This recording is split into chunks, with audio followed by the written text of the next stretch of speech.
13° convegno Giovani ANCE della macro area nord, un convegno che insomma, come adesso hanno cambiato anche la slide, ma insomma siamo qui tra Veneto, Friuli Venezia Giulia, Liguria, Lombardia, Piemonte, Valle d'Aosta, tutti insieme per ragionare, proiettati anche verso quelli che sono gli scenari futuri. E noi oggi cominciamo ponendoci delle domande che sono delle domande fondamentali, oserei dire anche un po' vicine a quelle che è la quotidianità giornalistica, no? Le 5V. Noi però cominciamo da due domande. Chi costruirà tra 15, tra 20 anni? Quindi gli attori, i protagonisti della scena edilizia. L'altra domanda invece è cosa si costruirà tra qualche decennio? Ecco allora che sarebbe, come dire, presuntuoso dire, secondo me, che alle 5:30 di oggi pomeriggio usciremo con delle risposte anche, perché è un po' difficile che i 3 ore possano bastare per questo. Ma sicuramente credo che usciremo una piccola base, un piccolo mattone anche per restare nel tema dell'edilizia su quello che ci aspetterà appunto in futuro. Allora, per dare il via a questo pomeriggio assieme, invito qui con me il sindaco di Conegliano, Fabio Chies. Prego. Grazie. Grazie, benvenuti a tutti. Non è che funzioni granché. Ma sì, funziona? Sì. Adesso funziona Ecco. il microfono. Devo dire che siamo all'interno del convento di spento. San Francesco, una struttura del comune di Conegliano, una meravigliosa struttura. Devo dire che si respira l'aria della storia, dei valori del nostro territorio. Siamo contenti che oggi siate qua per questo convegno. Devo dire una Conegliana nella quale ci sono anche sfide importanti. Abbiamo martedì sera ospitato Stefano Boeri, l'architetto che ha illustrato l'ipotesi di rivalutazione dell'area ex Zanussi, che è una delle zone più importanti in centro Conegliano, 12 ettari di area da riconvertire, ma ci sono altre aree importanti da riconvertire in tutti i nostri territori. Penso che queste siano le sfide più importanti del futuro e penso anche che mi rivolgo in questo momento a chi lavora, no? Perché che palla ne abbiamo tanti, Io faccio l'ingegnere un po' il settore, insomma lo conosciamo, palla è pieno, tempo fa si arriva qua, no? Per cui vi dico questo, c'è tanto da fare, tanto da lavorare, è cambiato il mondo, per cui le professionalità che avete voi oggi sono professionalità di assoluto rilievo e devo dire che è cambiato anche il mondo dell'edilizia. Si sente parlare di infortuni sul mondo del lavoro, ma devo dire che passi da gigante sono stati fatti. Oggi i nostri cantieri sono cantieri per la maggior parte in cui si lavora in sicurezza, dove le persone hanno una vita altamente dignitosa anche nel mondo del lavoro. Mi spiace qualcuno, no? Che si comporta male, per qualcuno rischiamo di pagare tutto. Devo dire alle vostre imprese, alle vostre attività, perché siamo veramente in un'era nuova, completamente diversa dal passato, assolutamente sostenibile e ripeto anche gli interventi che vedo fate, le ipotesi di interventi sono di altissimo livello, per cui grazie per quello che fate e c'è tanto lavoro, o anche oltre ai bonus che ci sono in questo periodo, ci sarà lavoro anche in futuro, bisogna crederci fino in fondo e bisogna ricordare che il lavoro fatto bene paga sempre. A distanza di tempo vedo che le imprese che lavorano bene rimangono sul territorio, chi lavora male magari ha un risultato buono nel breve periodo, nel lungo periodo assolutamente questo non paga e non fa di un'impresa di eccellenza. Grazie per quello che fate, io ci tenevo a essere qua a dare un saluto, purtroppo gli impegni istituzionali mi portano subito da un'altra parte, ma veramente forza ragazzi poi insomma giovani. Si parla di giovani, io penso che sono superata la maggiore età, siamo tutti uomini che possono lavorare e non ci sono più giovani, ci sono gente che sa dire la propria, sa dare l'imprimatur al territorio, sa lasciare un segno e quello che fate voi con le vostre imprese a differenza di altri lavori è proprio questo, lasciare un segno, cioè quando passate rivedete quelle che sono le vostre opere, siete fieri di quello che avete fatto, penso che questo sia anche una delle soddisfazioni maggiori che si ha in questo lavoro, fare veramente, perché siamo un mondo in cui tanti parlano e pochi fanno e voi fate parte della parte che ci piace. Grazie ancora Sindaco. Grazie.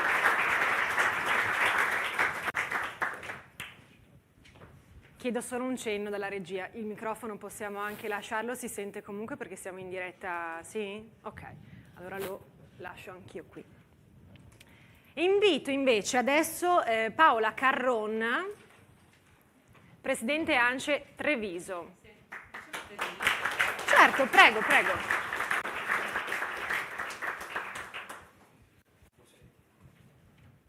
Non so se la mia voce si sente, perché mi dicono sempre che io parlo a bassa voce, ma eventualmente il microfono mi serve, ma... Ecco. Lo mettiamo qua, vai. Grazie.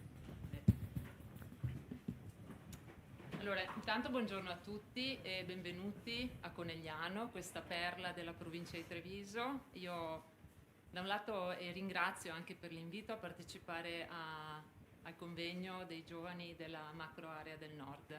Io ho una certa anche emozione perché ho vissuto l'associazione molto intensamente, sia a livello nazionale, regionale e territoriale, e ne serbo ancora un grande ricordo nel cuore. È stata per me una palestra di vita essenzialmente, ma anche lavorativa. E ritengo che frequentare l'associazione ti riempia soprattutto nelle relazioni. Quindi è una cosa che porto ancora e ho ancora ottimi rapporti con i nostri ex colleghi, diciamo. Ecco, quindi è passato qualche anno, adesso ho un ruolo qui nella mia provincia, però l'attaccamento all'associazione, anche viverla come giovane, mi ha consentito di conoscere anche il sistema associativo e poi come muovermi.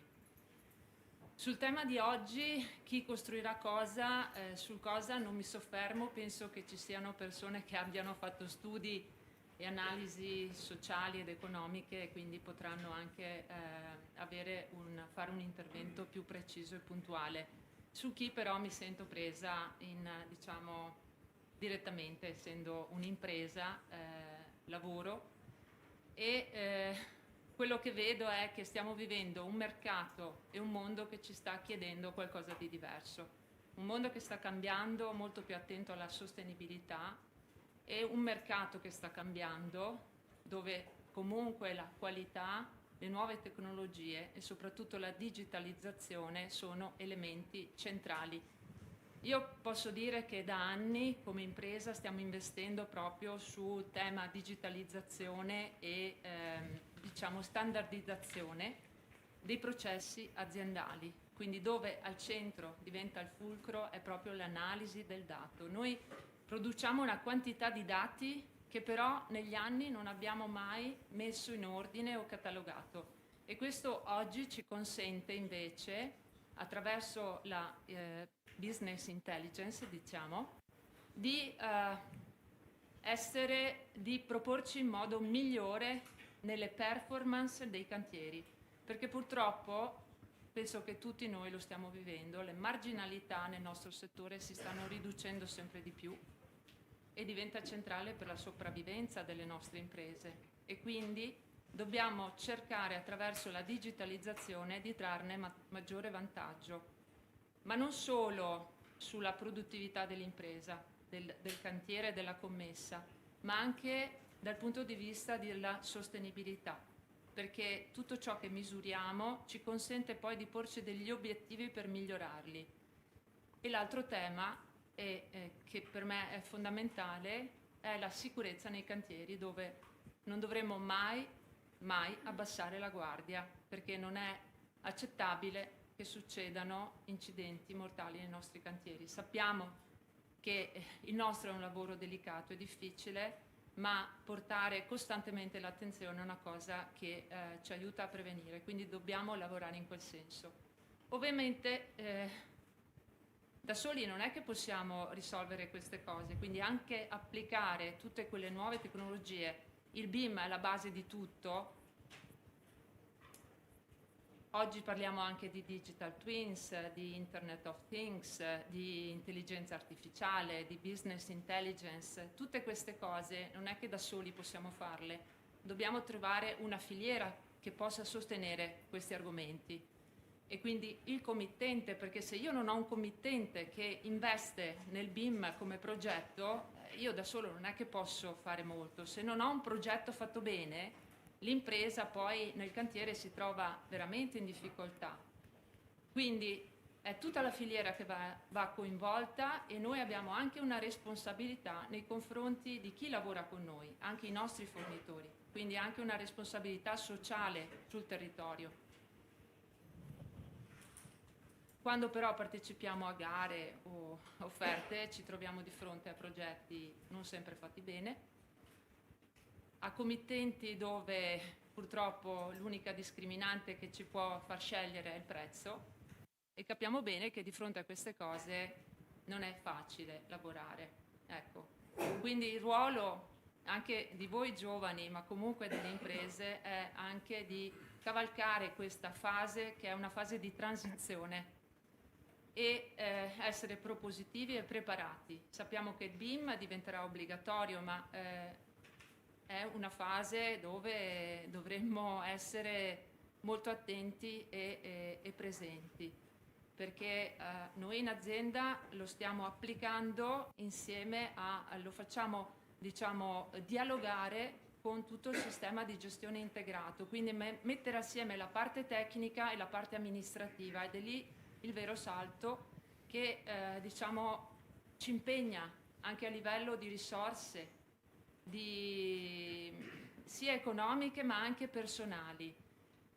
Io penso che quella è la strada da percorrere, dobbiamo essere, diciamo, pronti, e quindi anche mi fa piacere che come giovani affrontate questo tema, e penso sia importante anche essere anche a sostegno della nostra associazione in questo lavoro. Grazie e buon lavoro. Grazie Presidente Carron, grazie. Passo invece la parola ora a Elvis Santin, Presidente ANCE Alto Adriatico. Prego.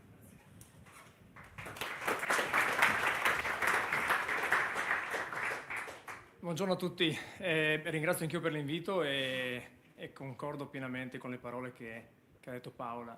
Mi fa piacere anzitutto partecipare al convegno per il titolo che ha, perché chi costruirà cosa assomiglia molto a quella frase chi fa cosa, ed è una cosa veloce che diciamo spesso quando in velocità dobbiamo organizzare qualcosina e decidere appunto chi fa cosa.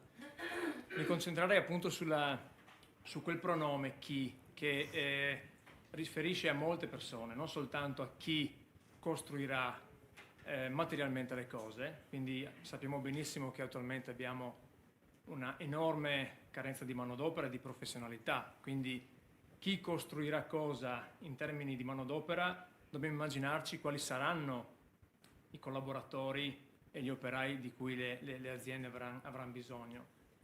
Abbiamo mezzo patrimonio italiano da ristrutturare e qualcosa da costruire.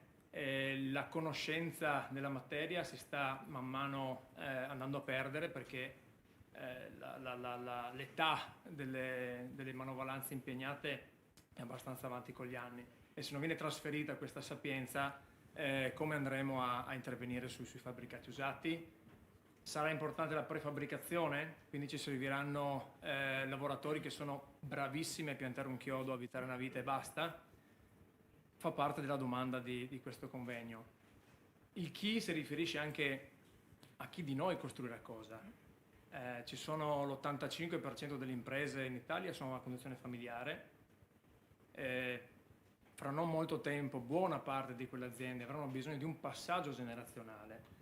Studi dicono che solo il 15% delle aziende supera la seconda generazione. Stiamo affrontando una sfida molto difficile in termini di evoluzioni di mercato, perché quello che è successo negli ultimi 3-4 anni, penso che negli anni passati sia successo in 15 o 20. Quindi è una sfida molto importante quella che stiamo affrontando. Paolo diceva giustamente, ci vuole coraggio, ci vuole quella voglia di credere che le cose si possono fare bene e in quell'ordine di cose. Il cliente o il committente che non capisce o che si concentra sulla parte finale in basso a destra del preventivo va educato, ed è uno dei motivi per cui esiste l'associazione costruttori. Dobbiamo intervenire e comunicare quanto è importante il nostro lavoro.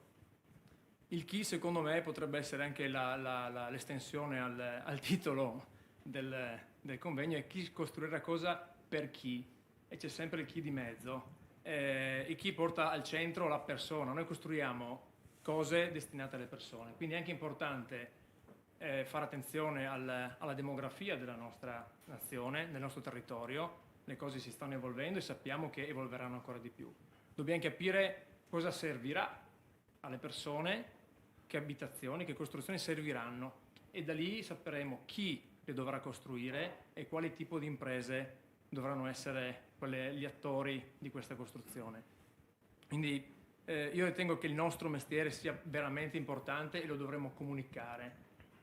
Tutto quello che vedete in giro è costruito da noi, costruiamo cose per le persone e aspiriamo a farlo nel miglior modo possibile. È l'impegno che ci diamo ogni giorno, combattiamo ogni giorno per farlo, e fare convegni come quello di oggi ne è una dimostrazione. Quindi grazie e buon lavoro a tutti. Grazie Presidente Santin. E infine inviterei qui Marina Montedoro, Presidente dell'Associazione Patrimonio delle Colline del Prosecco di Valdobbiadene e Conegliano, appunto. Mi metto in mezzo. Buongiorno a tutti intanto, e permettetemi di salutare e di ringraziare il presidente del Giovani ANCE Veneto per avermi invitato, Matteo Corazza, perché non era scontato, e lo ringrazio perché credo che questa sensibilità sia propria di voi giovani, e cioè si rende conto che siamo a Conegliano, ma non so se tutti voi lo sappiate, visto che non siete tutti veneti. Ci troviamo all'interno di un sito che nel 2019 è stato iscritto all'interno della lista dei patrimoni dell'umanità UNESCO, che credo che per voi che lavorate proprio su questo sia un elemento quantomeno discriminante per quelle che poi possono essere le costruzioni che andate a fare. Vi dico, permettetemi di perdere 5 minuti e non fare soltanto i saluti, perché l'avevo detto a Matteo, non saranno solo saluti, perché credo che trovandoci oggi in questa location sia importante che vi racconti un attimo che cosa vuol dire. Stiamo parlando di un'area che è fatta da core e da buffer zone. Parliamo di 9.200 ettari della core e 9.700 ettari invece della buffer. Totale più o meno parliamo di 19.000 ettari. Antropizzazione circa 140.000 abitanti su questi 15 comuni.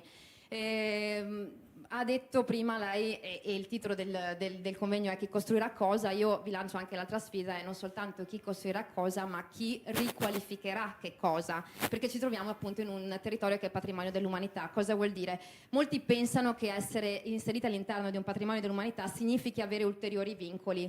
È sbagliato, e credo che voi che siete architetti e ingegneri sappiate di cosa stiamo parlando. Non ci sono vincoli cogenti quando si entra all'interno della lista dei patrimoni dell'umanità. È un territorio che chiede di diventare patrimonio dell'umanità, e se UNESCO trova che ci siano le condizioni per poterlo far entrare, dà questa importantissima qualifica, che chiaramente ha un valore materiale ed immateriale per tutti, per coloro che ci vivono e anche per coloro che invece poi vengono a visitarlo, e quindi con quella che è anche una forte pressione turistica. Quindi non ci sono delle regole scritte che vi obblighino a scegliere una modalità piuttosto che un'altra, di costruire o di riqualificare, però è evidente che il buon senso ci porta a capire che quello che è stato poi iscritto nella lista dei patrimoni dell'umanità deve continuare a essere nelle generazioni future rispettato e appunto riqualificato in un'ottica, come diceva prima la Presidente di Treviso, in un'ottica di chiaramente rispetto anche ambientale e sostenibilità, che sono elementi fondamentali. Noi abbiamo un piano di gestione che ci consente di gestire l'area, un piano di gestione che è in via di ultimazione, all'interno del quale chiaramente c'è poi anche una parte fondamentale che ci ha richiesto ICOMOS, che è poi la Commissione UNESCO, che è proprio lo stare attenti a quelli che sono non soltanto il paesaggio rurale, ma anche l'urbanistica, l'architettura di questo paesaggio, perché è evidente che architettura, urbanistica e agricoltura in questo specifico territorio che è diventato patrimonio dell'umanità per il paesaggio rurale siano strettamente connesse. Quindi è chiaro che ci sono competenze che interagiscono tra l'agronomo, l'architetto e l'ingegnere, e per noi diventa sempre più importante, e i tecnici chiaramente comunali. Quindi per noi diventa fondamentale quello che è il vostro supporto e apporto. Uno degli elementi caratterizzanti di quest'area è un'area rurale, sono proprio gli edifici rurali dismessi, cioè quelli che ci raccontano la storia di questo territorio, le radici di questo territorio, e che sono anche quella che è la nostra tipicità. Abbiamo circa, e ve lo dico come dato credo funzionale per quella che è la vostra azione, nella core zone parliamo di circa 8.500 edifici rurali che vanno riqualificati, alcuni sono soltanto 4 pietre per capirci, altri invece qualcosa di più. Nella buffer zone parliamo di circa 10.000 edifici. È chiaro che stiamo parlando di strutture che necessitano di essere, appunto come dicevo prima, riportate alla loro bellezza originaria, magari stando attenti a quella che è stata la loro storia, e credo che questo lo possiate possiate fare soltanto voi, proprio anche grazie a quella che è la sensibilità che i giovani oggi hanno rispetto a quella che è la sostenibilità. Oggi parlate dei prossimi 15 anni. Credo che la domanda fondamentale sia da fare. Oggi siete voi, che siete i giovani, che dovete portare appunto questa vena innovativa. E tra 15 anni saranno i giovani successivi, evidentemente, che avranno sempre più l'attenzione ai territori e a questo territorio. Io credo che le colline del Prosecco di Conegliano e Valdobbiadene possano diventare veramente una palestra interessante, e lo dico da un lato alla mia provincia, che è quella di Treviso, ma non soltanto. Noi abbiamo una legge regionale che voi conoscete benissimo, che è quella, la 11 del 2004, che nei fatti ci regola, tra virgolette, ed è anche quella che noi dobbiamo seguire come associazione che tutela questo patrimonio, con quello che poi è la schedatura degli edifici rurali e la stesura di queste linee guida, che ripeto non sono cogenti, però nei fatti sono uno strumento che noi vorremmo dare a voi, affinché nei prossimi anni riusciate veramente a far capire quanto importante sia rispettarlo il territorio da sotto tutti i punti di vista, e cercare anche di riportare magari alla luce quelle che sono magari dei materiali che venivano utilizzati 100-200 anni fa e che fanno parte di questa storia. Quindi io la sfida che vi pongo come presidente di questa associazione è: venite su questo territorio, guardate che cosa avete attorno, non soltanto in termini chiaramente di colline dove c'è il glera e avete le bottiglie, credo ve le porterete a casa e spero che vi piaceranno, come Prosecco di OCG Conegliano Valdobbiadene, però guardate anche quello che è ciò che vi interessa e che interessa a noi, cioè la riqualificazione. ICOMOS ci ha consentito anche di utilizzare questi edifici rurali che noi dobbiamo riqualificare per quella che è l'accoglienza diffusa. Perché? Perché noi non vogliamo costruire dell'altro qui, ve lo dico in maniera molto onesta. Si può costruire qualcosa nelle zone che sono periferiche, nella commitment zone, ma in quella che è la core, la buffer zone,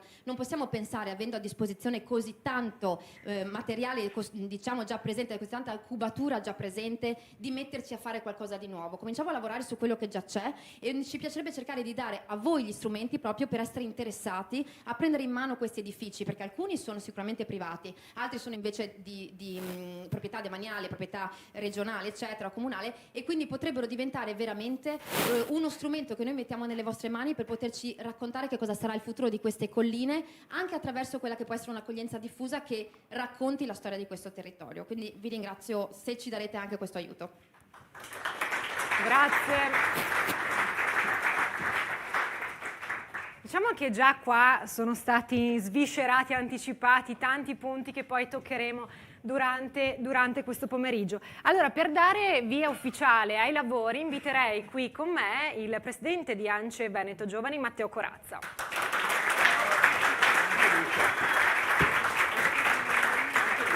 Anche Luca, allora assieme anche Luca Spagnol, eccolo qui, presidente invece ANCE Giovani Alto Adriatico. Ciao.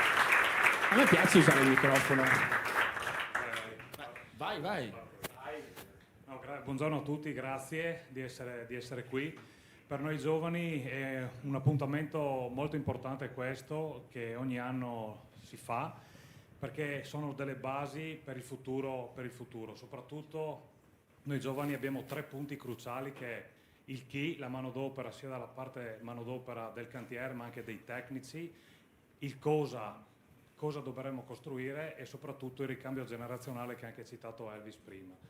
Quindi per noi questa palestra, come l'ha detto prima il Presidente Carron, è una palestra importante che dobbiamo affrontare affinché noi giovani possiamo avere un futuro sereno e tranquillo, ma soprattutto avere un futuro dove dobbiamo portare i giovani nel mondo dell'edilizia, perché il mondo dell'edilizia, il mondo delle costruzioni è un mondo bello. Dobbiamo togliere questo vestito che ci hanno indossato anche le TV, di costruttori abusivisti, corruttori e cementificatori. Dobbiamo toglierci questo vestito affinché i giovani possano venire da noi e affrontare le sfide del futuro, perché per noi questo è importante. L'edilizia ha fatto dei passi da gigante negli ultimi 10 anni a livello sia di tecnologia che del digitale, e secondo me i prossimi 15 anni saranno ancora più innovativi e ancora più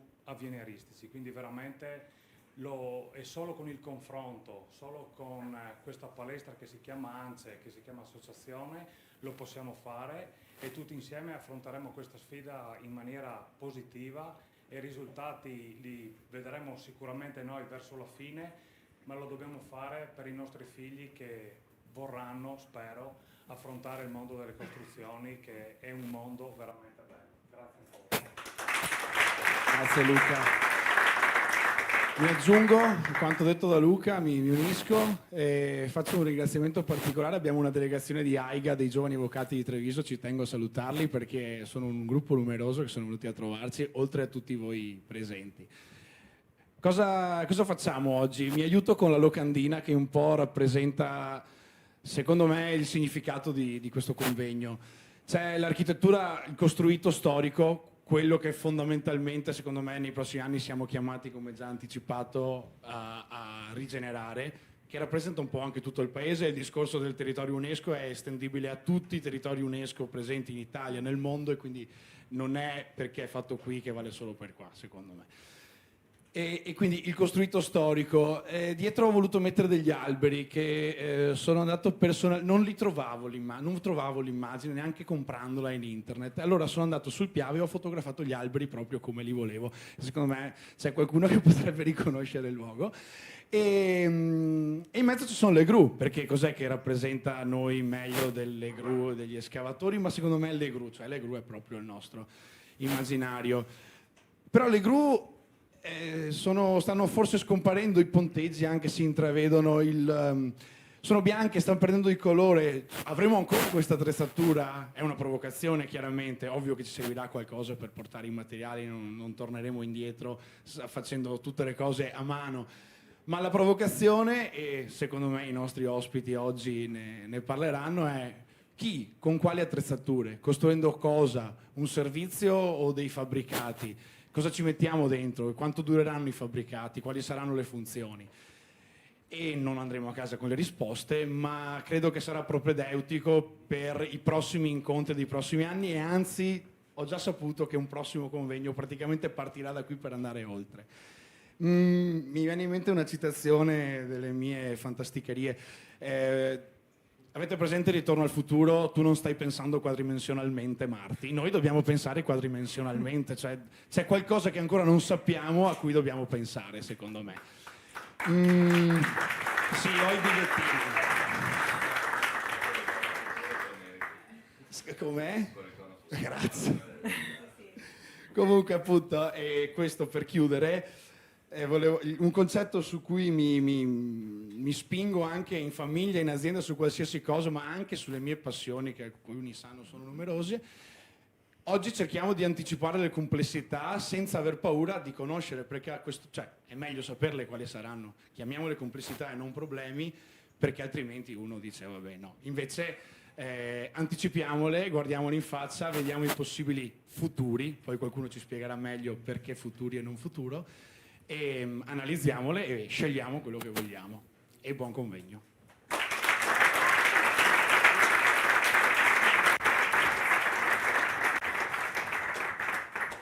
Ecco, allora ci avviciniamo al primo intervento. Invito qui con me gli ospiti del primo dibattito, Andrea Cavallari, presidente del gruppo Giovani ANCE Piemonte. C'è ancora... Ok, prego. E Loris Servillo, direttore Future Urban Legacy Lab Research Center, corretto? La invito a sedersi di qua solo per una questione delle slide, grazie. E dato appunto che ci avviciniamo alla domanda chi costruirà, ad aprire quindi il primo interrogativo è proprio Fabio Millevoi, direttore ANCE Friuli Venezia Giulia e futurista.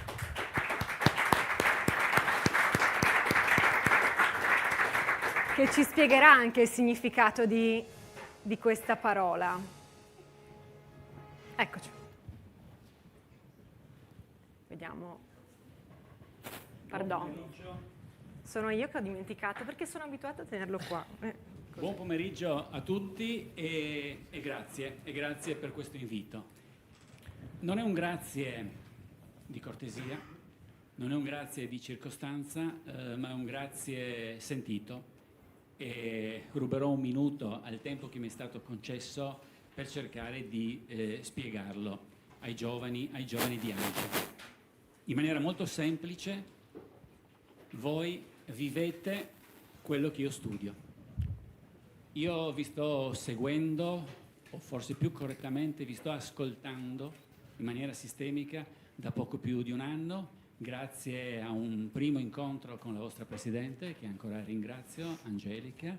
Poi il colloquio è continuato sul territorio con i Presidenti Luca Spagnol e Matteo Corazza e sta continuando con i miei Presidenti di ANCI Alto Adriatico e di ANCI FVG, Elvin Santin e Marco Bertuzzo, diversamente giovani.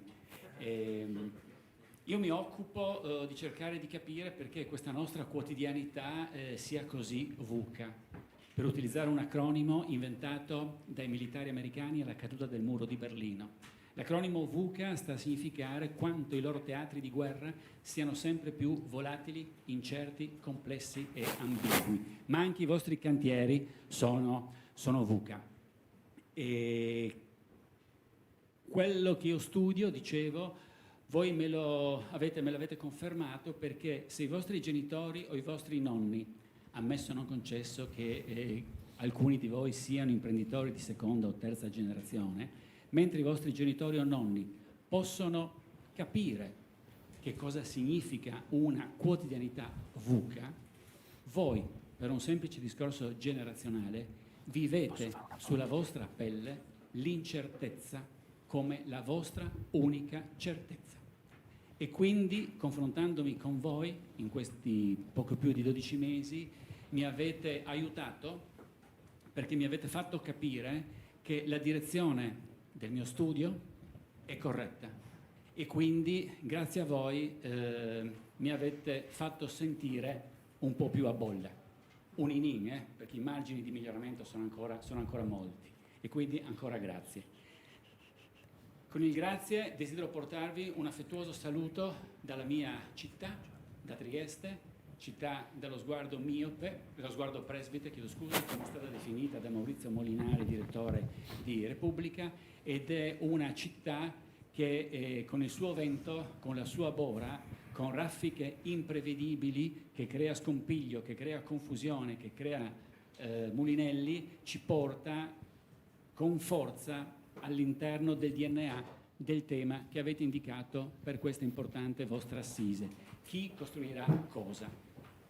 Personalmente ho molte difficoltà a dire chi costruirà qualcosa. Io ho difficoltà, ho invece molte domande, ma c'è chi ha le idee molto molto chiare e lo invidio. È questa start-up inglese che ci ricorda che i robot costruiranno case di legno. Questo è soltanto uno scenario possibile, e chiamo un attimo Time. Che cos'è uno scenario? Uno scenario non è una previsione. Uno scenario non è una previsione, ma è semplicemente la narrazione di un futuro possibile. Bella, brutta, giusta, sbagliata, non c'entra assolutamente nulla. È una fotografia che però ha il diritto di essere vista. È semplicemente un racconto che ha il diritto di essere ascoltato. Perché queste fotografie, questi racconti, creando conflitti e tensioni, ci invitano a porci delle domande, ci invitano a capire, vivere, sentire le domande per cambiare le risposte. E io faccio subito una domanda a questa startup inglese: ma per chi? Il presidente Elvis, futurista honoris causa, mi ha già spoilerato, però effettivamente tutti i discorsi che noi facciamo in edilizia non possono non prescindere da questa domanda: ma per chi i robot dovrebbero costruire case di legno? Non porci la sincera e dovuta attenzione sul per chi è come decidere di giocare a tennis guardando il tabellone e non la palla. Voi immagino giocate a padel, ma la metafora è uguale. Il per chi riguarda le dinamiche generazionali, e per dinamiche generazionali intendo due facce, due cose. Primo, a breve Si sta parlando di inverno demografico? A breve noi registreremo più morti che nati. Punto. 2. Siamo un paese di anziani. Siamo un paese di anziani, ma abbiamo la possibilità di diventare un paese per anziani. E il cambio di preposizione dal di al per darà la possibilità ad alcuni di voi di approfondire un'interessantissima futura nicchia di business. Naturalmente non sarà semplice, non sarà banale. La Presidente Caron ha posto prima l'attenzione su un altro aspetto importantissimo, e cioè sulla filiera allargata delle costruzioni. Oggi come oggi siete molto concentrati su scegliere l'impiantista, l'idraulico piuttosto che l'elettricista. Il discorso del far diventare un paese per anziani vi imporrà di lavorare con le aziende sanitarie, con i laboratori di genomica, neuroscienze, robotica, intelligenza artificiale. Non sarà per tutti. Apro un attimino una parentesi, io forse userò delle parole un po' politicamente poco corrette, ma non c'è alcun giudizio in queste parole, è semplicemente perché sentirete tante cose, ma forse queste parole un po' dure ve le porterete a casa. Non sarà per tutti. D'altra parte, guardiamoci in faccia e prendiamo in considerazione le tortine che ANCE ha pubblicato. Il 95% delle imprese, non ANCE, ma del settore delle costruzioni, ha meno di 9 dipendenti e il 63,7% di questo 95% ne ha 1. Questo è un primo problema che atterra sul chi. Questo mi fa capire che i temi scelti fra il chi, cosa e il per chi, oggi come oggi non hanno risposta perché riguardano il futuro. E il futuro non esiste, mi dispiace deludervi, esisterà domani, quando si sarà realizzato, ma non esiste perché il futuro non ci è dato. La storia deve ancora svilupparsi. E siamo noi però chiamati a scrivere la storia. Questo che cosa sta a significare? Sta a significare che il futuro non è là fuori. Cioè il futuro non è un prodotto che andiamo a conoscere, che può essere più o meno bello, più o meno brutto, più o meno interessante, più o meno noioso. No, il futuro è qui. Il futuro è qui, fra di voi, solo che non è stato ancora distribuito. Pensate al coniglio nel cappello del cilindro, è già qui, ma non sappiamo se sarà un coniglio, se sarà un mazzo di fiori, però è già qui, è fra voi. Quindi questo significa che se il futuro non è un prodotto, il futuro è un processo. Il futuro non è in ciò che vi succederà, in ciò che ci succederà, ma in ciò che stiamo facendo, perché il futuro ha in noi futuro. E a questo punto io potrei anche fermarmi e andare a casa. Ho però creato un piccolo problema, nel senso che io quando preparo le slide per un evento, innanzitutto raccolgo le immagini e poi le riempio di contenuti. E qua mi sono accorto che ho avuto più immagini che contenuti, però le immagini sono molto belle, a mio modesto avviso, e quindi vorrei continuare a mostrarveli. Però se non devo parlare più di futuro, di cosa posso parlarvi? Pensavo di parlarvi delle vacanze. Perché non so se avete fatto attenzione, ma quest'anno, da maggio a oggi, si sta parlando ancora di andare in vacanza. Ieri sera leggevo un bellissimo articolo su Vanity Fair, bisogna andare a Panarea adesso per godersi i tramonti. E ti credo, se vai in agosto non vedi neanche il sole, no? E anch'io ogni tanto parto per qualche vacanza, sono bravetto, preparo la mia valigia, sistemo tutto quanto, quando sono pronto, sto quasi per uscire di casa, arriva mia moglie e mi fa: hai preso il maglione? Mia moglie, che alcuni di voi conoscono, non fa domande, fa affermazioni. Nel momento in cui mi fa una domanda entro un po' in panico, per cui a un certo punto mi ha fatto una domanda, qui c'è un problema, penso un attimo, tesoro, no, non ho preso il maglione, scusami, è Natale, andiamo alle Maldive, a Malè non farà freddo. E a quel punto mia moglie pronuncia la fatidica frase: non si sa mai. Non si sa mai, pronunciato con una dolcezza che trova ospitalità soltanto nel cuore di una donna, ma che mi arriva con una potenza, con un pugno dello stomaco che sortisce l'effetto. Apri la valigia, sistemi il maglione e parti. Ma questo non si sa mai è la sintesi di uno studio di futuri. Attenzione, ho parlato di futuri al plurale, di futuro al singolare non posso parlare, ma di futuri sì, posso parlare, perché io oggi posso immaginare un ventaglio di ipotesi che vado a visualizzare contestualizzandoli in alcuni scenari di cui sopra. Uno positivo, uno negativo, 2 positivi, 2 negativi. E a questo punto cosa ho fatto immaginando i futuri? Io ho creato i futuri, ma se ho creato i futuri li vedo, e se li vedo esistono, e se esistono io li posso usare come fossero uno strumento per modificare il mio presente e andare verso quel futuro desiderabile piuttosto che schiantarmi verso un futuro distopico. Faccio qualche cosa grazie a questa informazione che arriva dal futuro che altrimenti non avrei fatto. In base a questa supposizione, in base a questa ipotesi prendo il maglione. Domani piove, ma non lo so e nemmeno mi interessa. La domanda che dovremmo farci, nell'eventualità che abbiamo l'ombrello? Ecco allora che io prendo l'ombrello e sottolineo, facciamo una cosa nel presente che altrimenti non avrei fatto.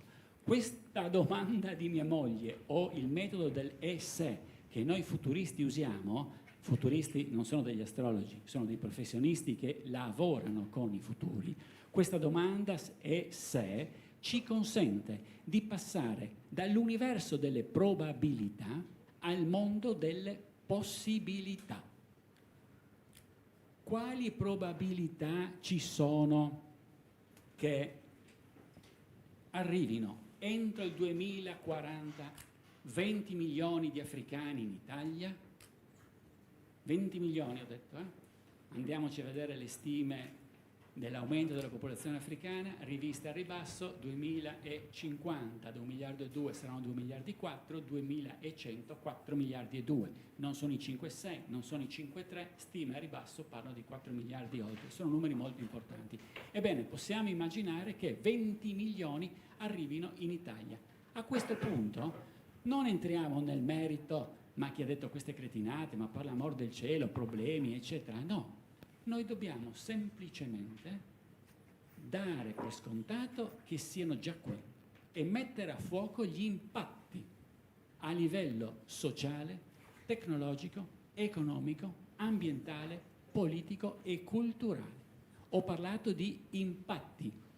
Lasciate perdere i giudizi etici, morali, impatti. E quindi dobbiamo mettere a fuoco qualcosa che può essere misurato in più e in meno.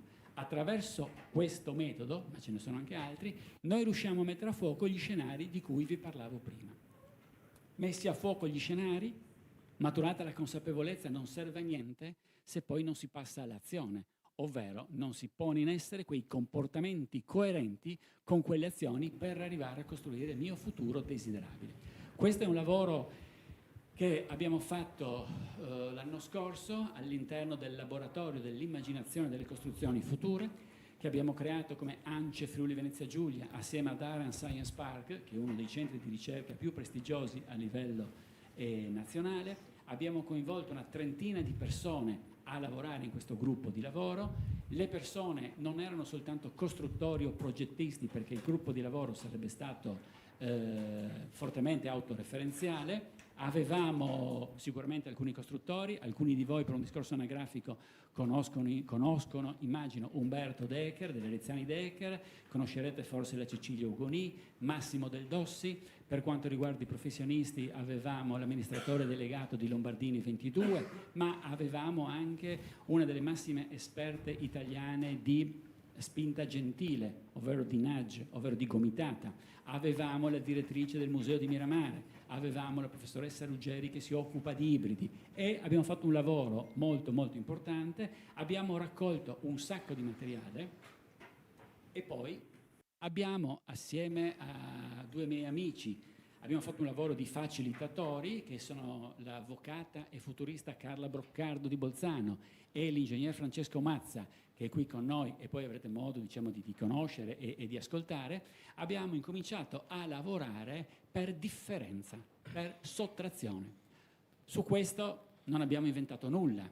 Mozart ha lavorato per differenza. Mondrian ha lavorato per Differenza, andate a vedere i suoi quadri, immagino che li conosciate, paesaggi e dopo 10 anni un quadrato, e nel quadrato c'è tutto quello che 10 anni prima aveva indicato nel paesaggio. Per quanto mi riguarda, molto molto umilmente, il maestro dei maestri che ha saputo lavorare con Differenza, che ha saputo lavorare con la gomma, è un sarto. È un sarto che 125 anni fa, anno più anno meno, a Parigi ha inventato, cosa ha inventato a Parigi un sarto? Il bikini. Togli, togli, togli, ma quello che resta fa sognare. E anche noi siamo rimasti con 2 pezzi. L'asse del modello di sviluppo, la sostenibilità, che incontra il modello di digitalizzazione. Sono 2 pezzi che nella tassonomia futuristica sono chiamati driver, che sono 2 forze importanti, ma di cui oggi, tornando al chi, non abbiamo la certezza della loro direzione. Oggi, al di là dei convegni, al di là dei dibattiti, non abbiamo la certezza che il modello di sviluppo si svilupperà, procederà verso la strada della sostenibilità, ovvero verso la strada di 17 obiettivi dell'Agenda ONU 2030, oppure potrebbe andare nella direzione opposta verso un mondo, verso un modello di sviluppo dove l'etica sarà considerata un semplice lusso. Noi abbiamo presentato questi dati un anno fa, a settembre dell'anno scorso. I miei studenti all'università hanno già incominciato a monitorare alcuni segnaposto per capire dove stiamo andando, e stiamo andando verso l'IO. Una conferma, gli ESG, che le banche stanno incominciando a chiedere alle aziende che hanno più di 10 milioni di fatturato e che a breve chiederanno anche alle aziende che hanno meno di 10 milioni di fatturato. Chiedo scusa, gli ESG non c'entrano niente con la sostenibilità, non c'entrano niente con la politica che sta portando avanti in questo momento l'ASVIS, l'Associazione per lo Sviluppo Sostenibile. Gli ESG si tradurranno in un ennesimo adempimento statutario, un adempimento burocratico che vi farà indispettire. E al di là degli ESG su cui voi sarete bravetti, perfettini, precisini, poi alla fin fine le banche andranno a guardarvi come rispettate le indicazioni delle guide bancarie e Ballon, sia nella concessione del credito sia nel mantenimento del credito prima della loro eventuale revoca. Questo modello di sviluppo incontra il modello digitalizzazione, chiedo scusa. Anche su questo oggi non abbiamo alcuna certezza che le imprese che i dati saranno la casa futura delle costruzioni. Potremmo rimanere a un livello più a sud, dove in sostanza gestiremo il BIM in maniera più o meno professionale. L'incrocio delle 2 assi crea 4 scenari. Ribadisco, narrazioni di futuri, non previsioni. In uno scenario, che è questo, dove ci sarà poca digitalizzazione ma molta insostenibilità, le imprese più strutturate dovranno guardare l'Africa e l'India, perché lì potranno lavorare come si è lavorato in Italia negli anni 60, 70, 80. Chi resterà in Italia dovrà avere le capacità di accaparrarsi quei pochi clienti che saranno solvibili. Già oggi non ce ne sono tanti, ma in prospettiva, in base a questo studio che abbiamo fatto, ne saranno ancora meno. E quindi le capacità che l'impresa dovrà tirar fuori e trovare delle metodologie per capire chi pagherà chi. Andando verso un modello insostenibile, ma molto più digitalizzato, qui assisteremo allo scambio fra i landlord, i proprietari terrieri, con i data lord, con i signori dei dati. Qualche impresa potrà riconfigurarsi e diventare un data lord?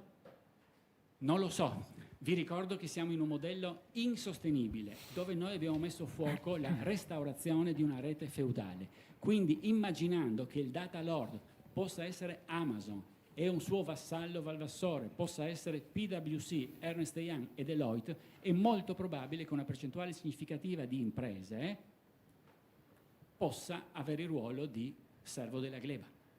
4.0, ovviamente, ma servo della gleba. Non è neanche male, perché tenete presente che in una riproposizione di rete feudale, dopo i servi della gleba, c'erano e potrebbero esserci anche gli schiavi. Qualcuno dice che questo scenario che abbiamo delineato sia distopico. Dipende. Io, per esempio, sogno di creare entro il 2040 una fabbrica di schiavi. E quindi questo per me è il mio scenario desiderato. Nel momento in cui ci spostiamo verso la sostenibilità, qui incominceremo a capire che la sostenibilità non è fuffa, perché effettivamente dall'altra parte ho il rischio di diventare servo o schiavo. Nel momento in cui mi sposto verso una prospettiva, diciamo, sostenibile, più o meno digitalizzata, qui, per non portare via troppo tempo, dovremmo capire di diventare, come dice il poeta Joe Evan, 2 E, una con l'accento e una senza. L'E con l'accento vi dice che siete, io esisto, io sono. E poi c'è la seconda E, che è un'E di congiunzione, perché da soli nel futuro non si andrà da nessuna parte. Dovremmo cercare veramente di fare sistema e non soltanto di parlare di sistemi, ma di fare sistemi, usando la E con l'accento e la E senza. Ecco spiegato anche il perché dell'endpoint su questo versante del noi. Mazzini diceva che anche un mare in tempesta, e sulla nostra quotidianità non devo aggiungere nulla, anche un mare in tempesta porta la nave in porto se l'io diventa noi. E sarà il noi, in base al nostro studio, che potrebbe diventare la vera innovazione del XXI secolo, ammesso e non concesso di avere la capacità per costruire il noi. Sarà il noi e non l'intelligenza artificiale a fare il vero driver del cambiamento. E al di là di Mazzini, evidentemente ha rispolverato un vecchio proverbio africano che parlava di formiche. Le formiche, sappiamo, sono quello che sono, però il proverbio africano dice che se le formiche si mettono insieme riescono a spostare un elefante. E nella quarta rivoluzione industriale di elefanti ne incontreremo tanti. Vi porto via ancora un minuto sulla spiegazione di quarta rivoluzione industriale. Per piacere, ve lo dico perché lo chiedo con il cuore. Non confondete la quarta rivoluzione industriale con l'industria 4.0, ovvero con il cantiere 4.0. L'industria 4.0 o cantiere 4.0 è solo un modo per produrre in maniera diversa, dove il mondo fisico incontra il mondo digitale, dove le persone, le tecnologie, le macchine incontrano l'iCloud. Questa è l'industria 4.0. La quarta rivoluzione industriale è data invece dalle discipline che ho citato prima, è data dalla contaminazione, dall'ibridazione delle neuroscienze con la genomica, con l'intelligenza artificiale e con la robotica. Come questa ibridazione si riverbererà sul chi e sul cosa è una cosa fantastica, è una cosa bellissima, che lascia intravedere molti problemi ma anche tantissime opportunità. Sia ben chiaro che quello che oggi vi ho detto e che in maniera molto più autorevole sarà integrato nelle relazioni di chi seguirà è soltanto un primo passo. Ma un primo passo, deve essere chiaro, non ci porta dove vogliamo, ma ci sposta da dove siamo. Grazie.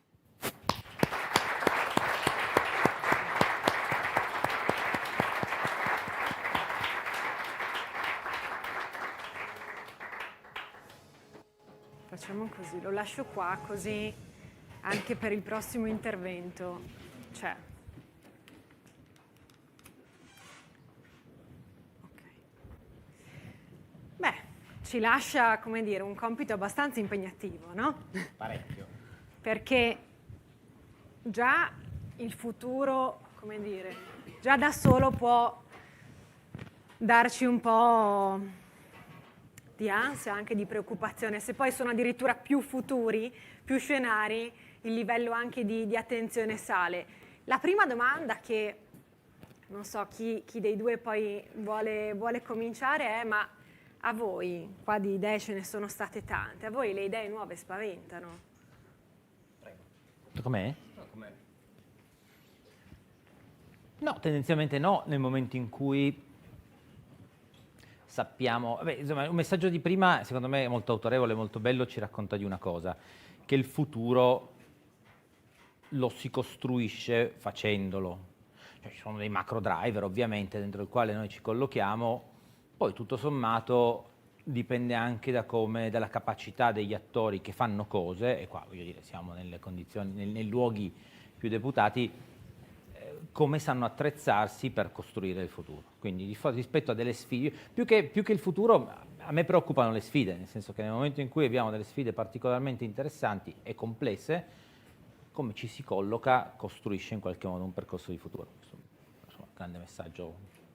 Cosa ne pensi, Andrea? Io come giovane costruttore non posso non dire, cioè devo assolutamente dire che il futuro non ci spaventa, perché sennò a questo punto non avrebbe neanche senso che io stessi su questo palco. Però c'è un però.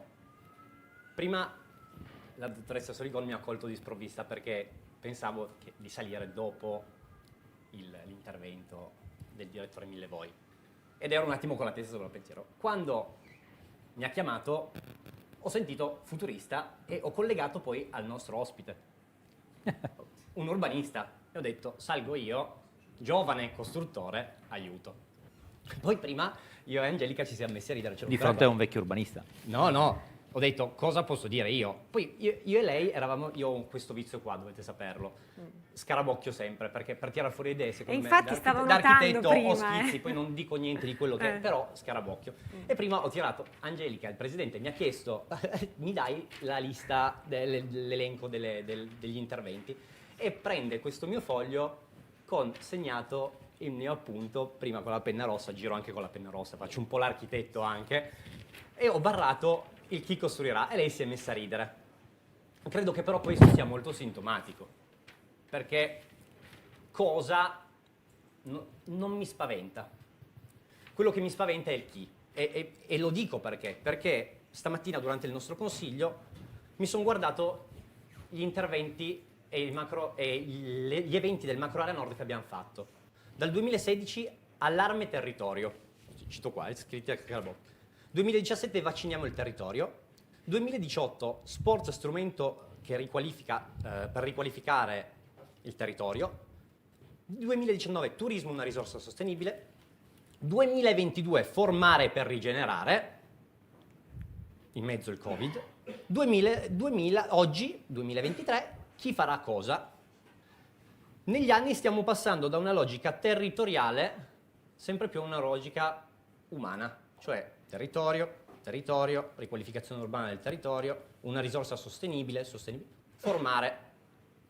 Chi farà cosa? Se tanto mi dà tanto e guardo gli scenari che si stanno configurando nel prossimo periodo, probabilmente il prossimo convegno riprenderà quello del 2016, allarme rosso. Siamo in una crisi, non c'è più nessuno che può fare il nostro settore. Quindi sulla base di questa domanda del futuro non posso dire che non mi spaventa, ma sono sono fiducioso nel futuro, ma mi spaventa il fatto di non pensare che se guardo i miei coetanei che fanno il mio stesso lavoro, e sono certamente fieri di farlo, però sono spaventati, perché chiunque fa il costruttore, che lavori nella parte amministrativa o che sia un tecnico, soprattutto se lo fa tecnico ancora di più, entra in cantiere e non solo è preoccupato per i suoi collaboratori, ma se fa impresa generale o comunque lavora affidandosi anche ad altri soggetti, passatemi, il carpentiere, il muratore, vede una cosa molto strana.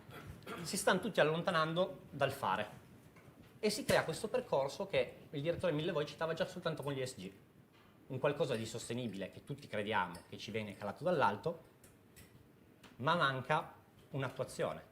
Noi abbiamo una fortuna e una sfortuna, facciamo il lavoro più bello del mondo perché inventiamo e riqualifichiamo e facciamo tutto quello che è connesso allo spazio. Il problema qual è? Che siamo l'ultima parte della filiera, di una filiera lunghissima, e continuano a metterci intermediazioni. Manca chi fa le cose. Prendete, sfido io comunque carpentiere, il papà è ancora quello che posa il ferro, e manca però il figlio, perché probabilmente ha fatto un altro percorso, o magari ha perso quell'attenzione che noi ancora fortunati abbiamo. Io lo dico, sono un miracolato, perché ad oggi partire con un'impresa, se non ce l'hai un'impresa edile, è difficile rimettersi in piedi da zero e avviarla. Quindi parlo non con saccenza, tutt'altro, con una consapevolezza. E allora mi chiedo, com'è possibile che noi parliamo tanto di territorio, tanto di sfide, di quello che ci accadrà, e parliamo così poco delle persone che ci vivono dentro? Perché se noi non riusciamo a renderci orgogliosi del nostro modo di costruire, di far percepire all'esterno che noi tutto quest'immensità che c'è intorno, cioè il costruito, lo riqualifichiamo e lo rigeneriamo, allora c'è un problema, ma non penso sia un problema di sistema paese, è anche un problema nostro ed è un problema legato all'interdisciplinarità. Io da costruttore sono molto contento perché quando sento un futurista o avrò la fortuna di ascoltare un urbanista, sono contento perché probabilmente noi non ci siamo inseriti o non riusciamo a trovare la chiave per inserirci nel modo giusto in questo processo. Io confesso, e qui chiudo, ho fatto anche una parte di urbanistica nella mia vita come studente che raccontava il professor Servillo prima. E se penso alla conurbazione, cioè quel fenomeno di collegare un centro, quindi in un polo, tutti i rami di una città, di uno spazio diffuso, la prima cosa che mi viene in mente non è tanto la città, ma sono le persone. E allora, com'è possibile che noi non riusciamo a trovare il meccanismo perché questa filiera lunghissima abbia un ciclo virtuoso?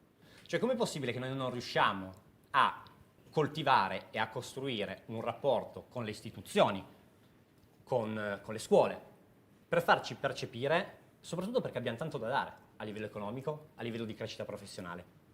Quindi, ripeto, ho un po' divagato, ma perché mi piacerebbe proprio avere anche un dibattito di questo tipo, perché ci siamo confrontati prima, credo che lo stimolo sia proprio quello, cercare di capire come concetti che per magari dei tecnici servono anche lontani, l'urbanistica possa collegarsi col nostro mondo del fare. E la sfida parte da lì, perché la rigenerazione delle città deve prevedere anche questo, perché se non ci sono città che ospitano chi fa i lavori e le mettono a proprio agio per poterli fare, automaticamente, come mi insegna il professore, non si riesce a rigenerare queste città. Abbiamo, in effetti è vero, aperto tante parentesi, dal calo di manodopera all'importanza dell'essere umano. Qui però in queste slide vedevo anche il robot. Un robot, come diceva prima la startup britannica, che costruisce case di legno. Allora la domanda che mi pongo io è: quale sarà il ruolo del robot e quale quello poi dell'essere umano? Cioè, come entreranno in sintonia? Uno sostituirà l'altro? La vedo abbastanza critica. Uno affiancherà l'altro? Professore, se vuole prendere lei. Il robot di fatto sarà un facilitatore. Adesso attribuire al robot una valenza così centrale dentro la struttura di quello che poi dopo in fondo è la nostra vita, è complicata. Io adesso poi di tutto mi posso occupare, ma tranne che di immaginare anche quello che sarà il robot nel nostro futuro. Quello che vedo è sicuramente, poi per carità ci sono tante implicazioni, dalle città che saranno sempre più in mano. Allora, scusate, faccio un passo indietro. Cosa significa robotistica e cosa significa innovazione digitale in generale? Significa tante cose. Significa, da un lato, per dire, faccio un elenco che mi viene in mente così senza poca struttura, significa la costruzione delle piattaformizzare alcuni processi, no? Questo ha un impatto drammatico sulle città, se volete, soprattutto nel rapporto col sistema abitativo.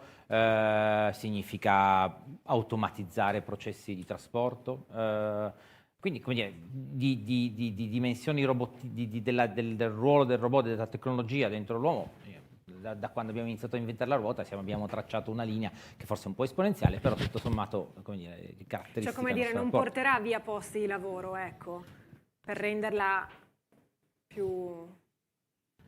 Io la metterei più come l'ha messa la precedente presentazione, cioè di fronte a quella sfida secondo me ci si deve inventare come interpretarla. Significa che dobbiamo utilizzare sistemi, mi metto nei vostri panni, dobbiamo immaginarci dei sistemi di prefabbricazione, dei sistemi di costruzione automatizzata. Vuol dire, non me la immagino uno scenario distopico dove noi siamo un po' alla Blade Runner, dove siamo batterie.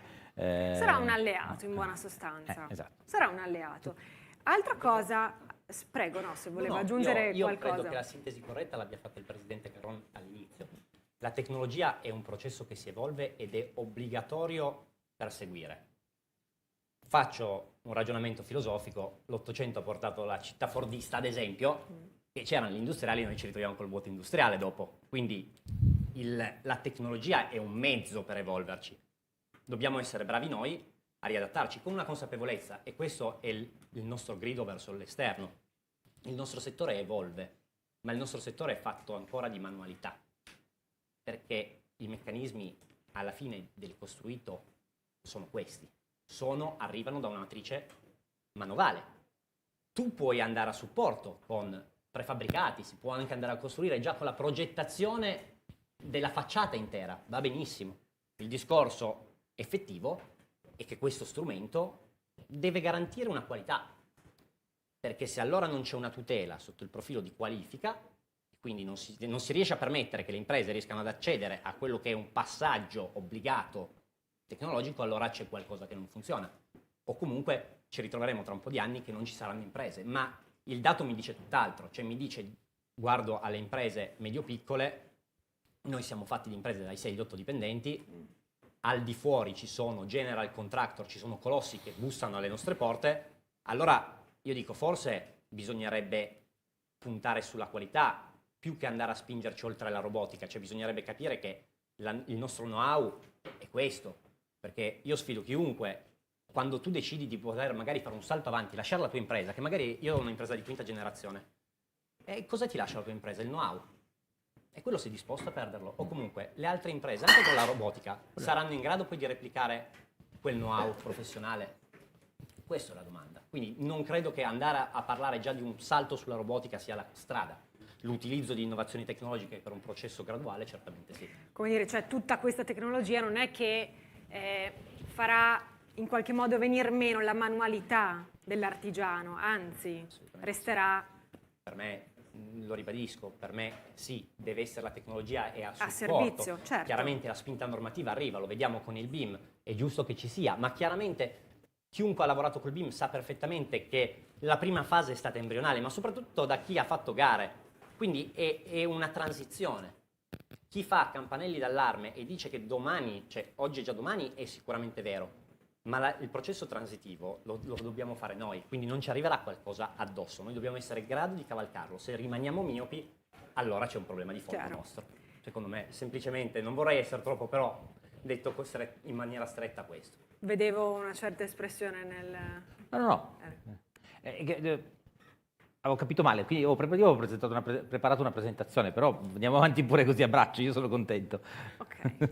No, altra cosa. E infatti va bene. Altra cosa che citava prima, l'interdisciplinarità.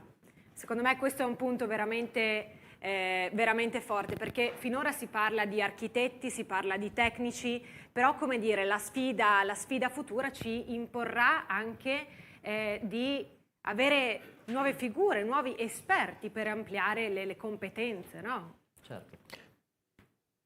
Ma allora io, nei vari ruoli che ho, quindi, io faccio parte di quello strano ruolo che indicava il sindaco, di quelli che parlano più che altro, che studiano.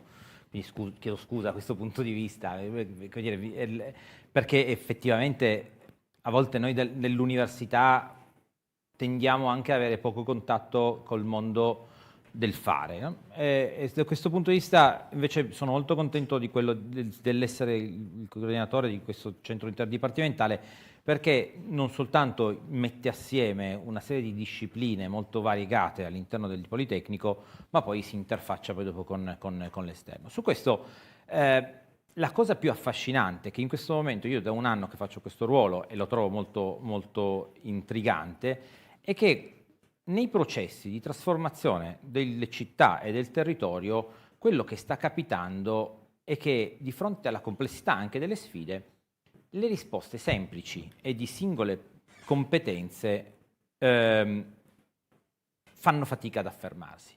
Quindi quando provo a fare degli esempi banali, però rispetto a una città che, prendiamo il caso di Torino. Torino è una città che ha 850.000 abitanti. Notizia di ieri o di oggi, perde 14.000 abitanti in un anno. Allo stesso tempo, quasi 30.000 in 10 anni. Allo stesso tempo ha 30-35.000 studenti che arrivano in città. È una città che diventa sempre più, come tutte le altre città, cosmopolita, ci sono i digital nomad, ci sono gli studenti, ci sono i turisti, eccetera. Quando voi ponete una domanda del tipo chi costruirà cosa, il vero tema, secondo me, è anche perché e per cosa.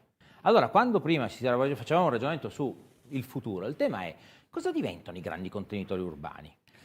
E allora forse non è più tanto una questione, adesso parto da questo perché mi è stato posta la questione, quindi ha sollevato la questione interdisciplinare, però si fa fatica a trovare risposte in o un architetto, o un ingegnere, o un sociologo, o un geografo, se vogliamo parlare o di qualsiasi altra dimensione di professionalità. Cioè, in questo momento, e dico, questa è una dimensione urbana, mi giro, vedo invece processi di trasformazione del territorio molto importanti. Abbiamo sentito scusate, un'ora fa, la referente di quest'area per la candidatura UNESCO, che ci dice che sono territori di una vitalità pazzesca.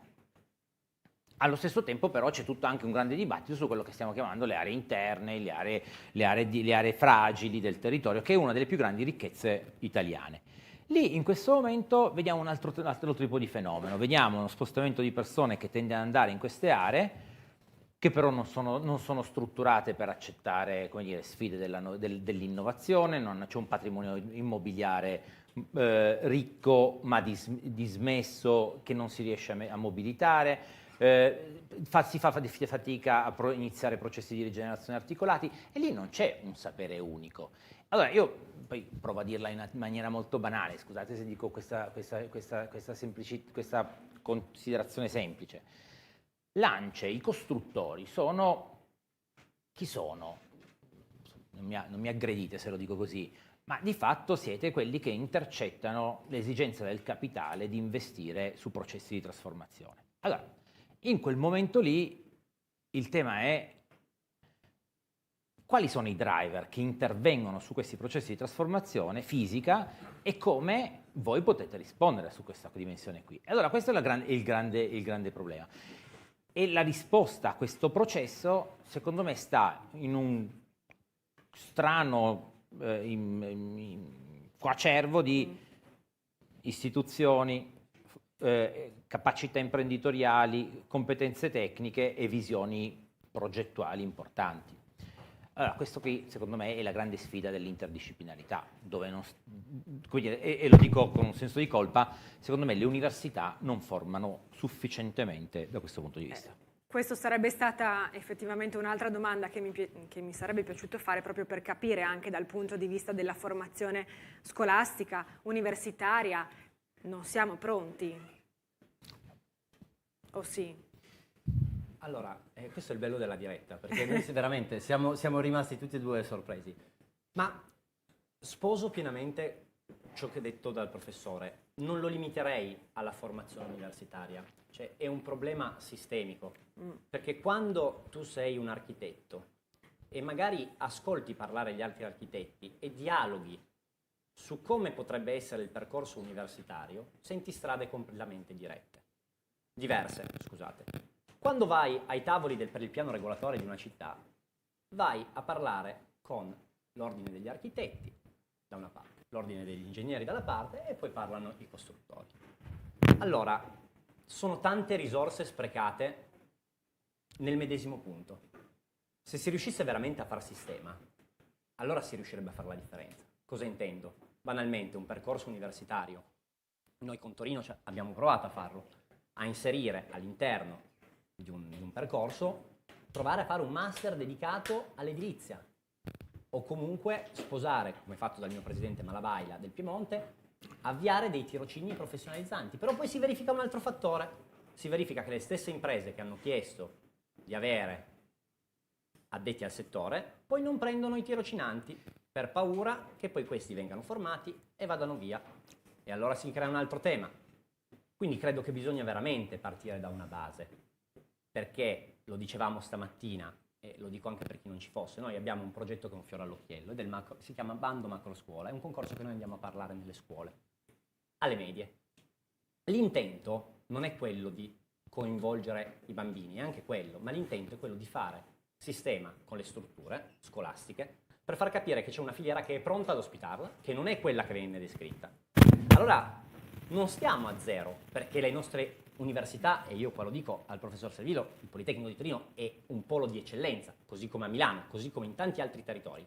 Il problema è il dialogo continuo tra i costruttori, chi fa e chi invece progetta e chi guarda il tessuto urbano, perché il professore, così come altri sociologi e altri urbanisti, sociologia urbana collegavo, scusate, hanno gli strumenti per dirti dove deve essere calato il capitale, ma se tu non sei a quei tavoli non riesci a prevedere o comunque non riesci ad organizzarti per.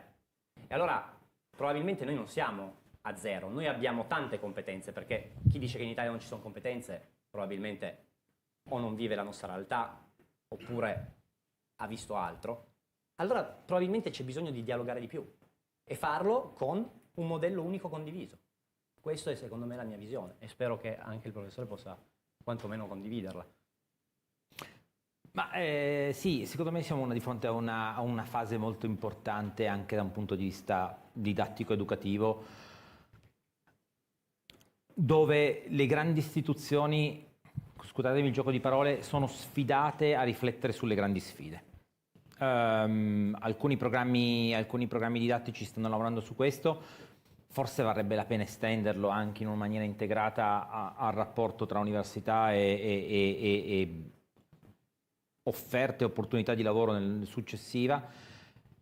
Quali sono le grandi sfide e su quali, attorno a queste sfide, come organizzare un sistema integrato di saperi che possono essere in grado di intercettarle? Su questo le difficoltà sono enormi, perché anche solo se guardo dentro casa mia, il fatto di, e ve lo dico da un punto di vista anche soltanto del laboratorio che io di quel centro di ricerca che coordino, se io formo delle esperienze di persone junior che non sono inquadrate dentro delle discipline, fanno più fatica a fare carriera. E quindi questa cosa qui è complicata, quindi insomma è un problema, è un cambio, se vogliamo, di mentalità molto, molto, molto complesso. Ma adesso, senza andare nei massimi sistemi, secondo me quello che succede, e secondo me voi potreste anche essere molto interessati a farlo, le università sono pronte ad accettare sfide specifiche, cioè se voi andate a rompere le scatole alle università e gli dite facciamo corsi dedicati a esigenze che interessano a noi e che le troviamo dentro le sfide della contemporaneità e di quel futuro prossimo che sentivamo prima, allora a quel punto come dire, le università, che sono poi dopo tutto sommato delle strutture flessibili, nonostante quello che sembra, in realtà si possono costruire percorsi o pezzi di apprendimento organizzati per questa cosa qua. Vi faccio due esempi banalotti, stando sul gioco della dicotomia che vedevamo, che ho provato a raccontarvi prima, cioè la grande città come sta cambiando e le realtà più estreme dei paesi minori o delle aree fragili, come dire, di quello che con fatica faccio chiamare borghi. Uno dei grandi temi delle grandi città è in questo momento il ripensamento in chiave climate neutral, diciamo, legato al tema dell'efficientamento energetico, ma non soltanto. Quindi il ruolo delle aree verdi, il ruolo delle soluzioni naturali all'interno anche del costruito, no? Quello che tutti chiamano NBS, Natural Based Solution. Allora, su questo, come dire, il settore dell'edilizia ha tantissimo da dare. Ha tantissimo da dare, ma così come per darlo deve avere le istituzioni che possono metterlo a disposizione, devono esserci delle condizioni per farlo. A questo aggiungo per esempio la grande partita che potrebbe essere di una rivoluzione enorme per i territori e per le città, che è quello delle comunità energetiche. Allora, questo tema delle comunità energetiche è incredibile. Peccato che le istituzioni non ci rispondano, non abbiano ancora dato luogo al decreto attuativo che recepisce le comunità energetiche, eccetera, eccetera. Probabilmente perché ci sono interessi contrastanti e via discorrendo. Però, come dire, questo tema della sfida è una sfida complessa. Allora, le imprese costruttrici possono avere un ruolo dentro questa operazione? Sì, enorme, no? Comunità energetiche, natural based solution, nuovi edifici, nuove capacità di rispondere alle sfide climatiche. da un lato. Dopodiché, se invece vado a guardare, e il mio pensiero sta a quello che veniva raccontato prima del patrimonio dell'area UNESCO, se uno va a vedere i paesini, quelli che hanno un rapporto col territorio, con la natura, col paesaggio molto forte, quel patrimonio edilizio molto, molto sofisticato e anche molto fragile, che può rompersi in ogni qualsiasi momento, e qui mi viene in mente, no, quel ruolo tremendo che hanno giocato per esempio quelle costruzioni anni 70 nei vari... Allora, cerco di non divagare. In alcune aree montane, per esempio, la costruzione in pietra è un problema, perché i costruttori, cioè le maestranze che sanno fare questo, non si trovano più. Diventa un problema. Persone che sappiano fare quelle operazioni di edilizia tecnica minuta sono un problema. Allora, queste sfide, dall'iperinnovazione all'ipertradizionalismo, anche nel sapere tecnico è un problema. E forse le università queste possono dare una risposta, ma vanno ritrovate anche in un dialogo integrato e serrato con chi questo lo mette in pratica. Diciamo che è come un cerchio, no? È un sistema, quello che dicevamo prima, deve trovare una sua coerenza e tutti devono andare verso quella direzione, altrimenti si rischia in tante cose dal punto di vista educativo ma anche dal punto di vista normativo di avere dei freni che, per quanto tu cerchi di andare avanti, però se ti riportano indietro fai fatica proprio a raggiungere l'obiettivo. Andrei verso la conclusione per passare poi alla seconda parte del convegno. Domanda rapidissima, giusto per tirare un attimo le somme. Allora, chi costruirà? Costruttori. Questo sì. Noi. Chi, e vi dico chi, le imprese qualificate, le imprese che fanno parte di questa associazione, quindi i nostri colleghi, che sono dalle imprese più piccole alle imprese medio-grandi, però quelle che garantiscono sicurezza, innovazione e soprattutto la sicurezza di chi? Dei collaboratori. Perché non dimentichiamoci questo. Qual è la differenza? Perché noi forse lo facciamo anche troppo poco. Perché non facciamo classismo e diciamo noi e loro? Perché quando andiamo in cantiere e pensiamo alla sicurezza, non pensiamo soltanto alla sicurezza di un dipendente, lo facciamo perché magari quel collaboratore è il figlio o il nipote di quel collaboratore che è cresciuto con tuo nonno.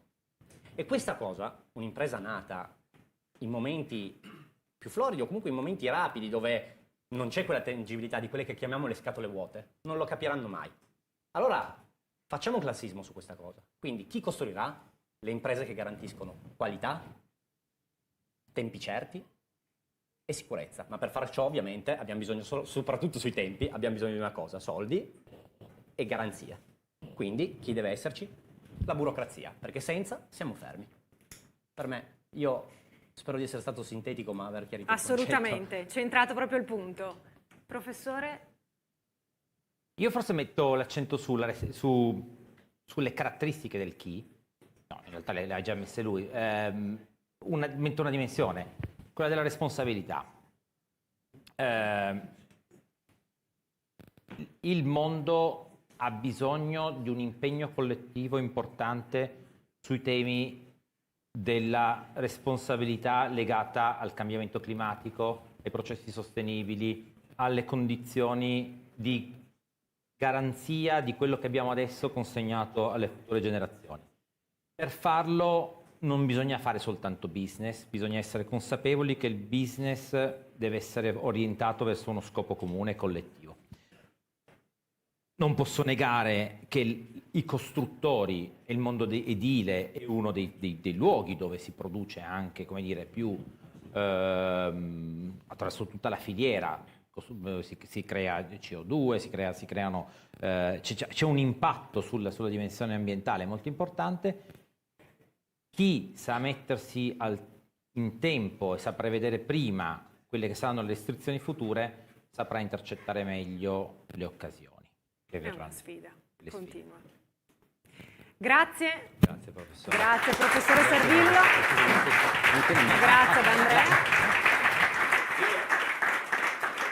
Io avevo delle immagini bellissime, mi tocca invitarmi un'altra volta per farvele vedere. Allora, No, noi lo inviteremo assolutamente. Bravo professore.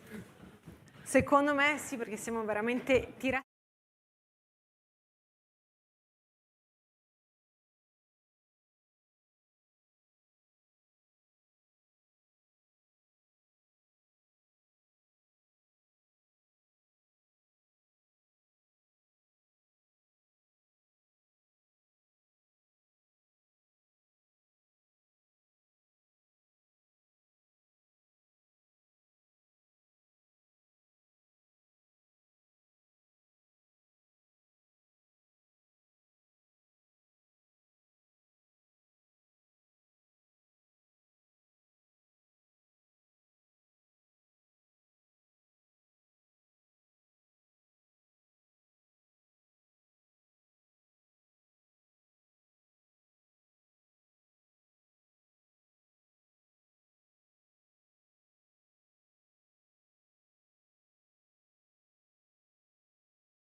nei saluti, nei ringraziamenti. Ormai per me Ance Giovani è una grande famiglia, io divento sempre più vecchia, però mi piace tantissimo che i giovani continuino a invitarmi ai loro eventi. Allora, la sensazione che ho avuto ascoltando i relatori precedenti è stata di grande apertura e di grande stimolo, e ho avuto un momento in cui ho detto ok, e io adesso che cosa faccio? Cioè continuo ad aprire, cioè continuiamo a permutare, a sviluppare scenari per le quali usciremo da qui alle 5:30, 6, aperti a futuri inimmaginabili, però forse con troppi elementi e troppe sollecitazioni.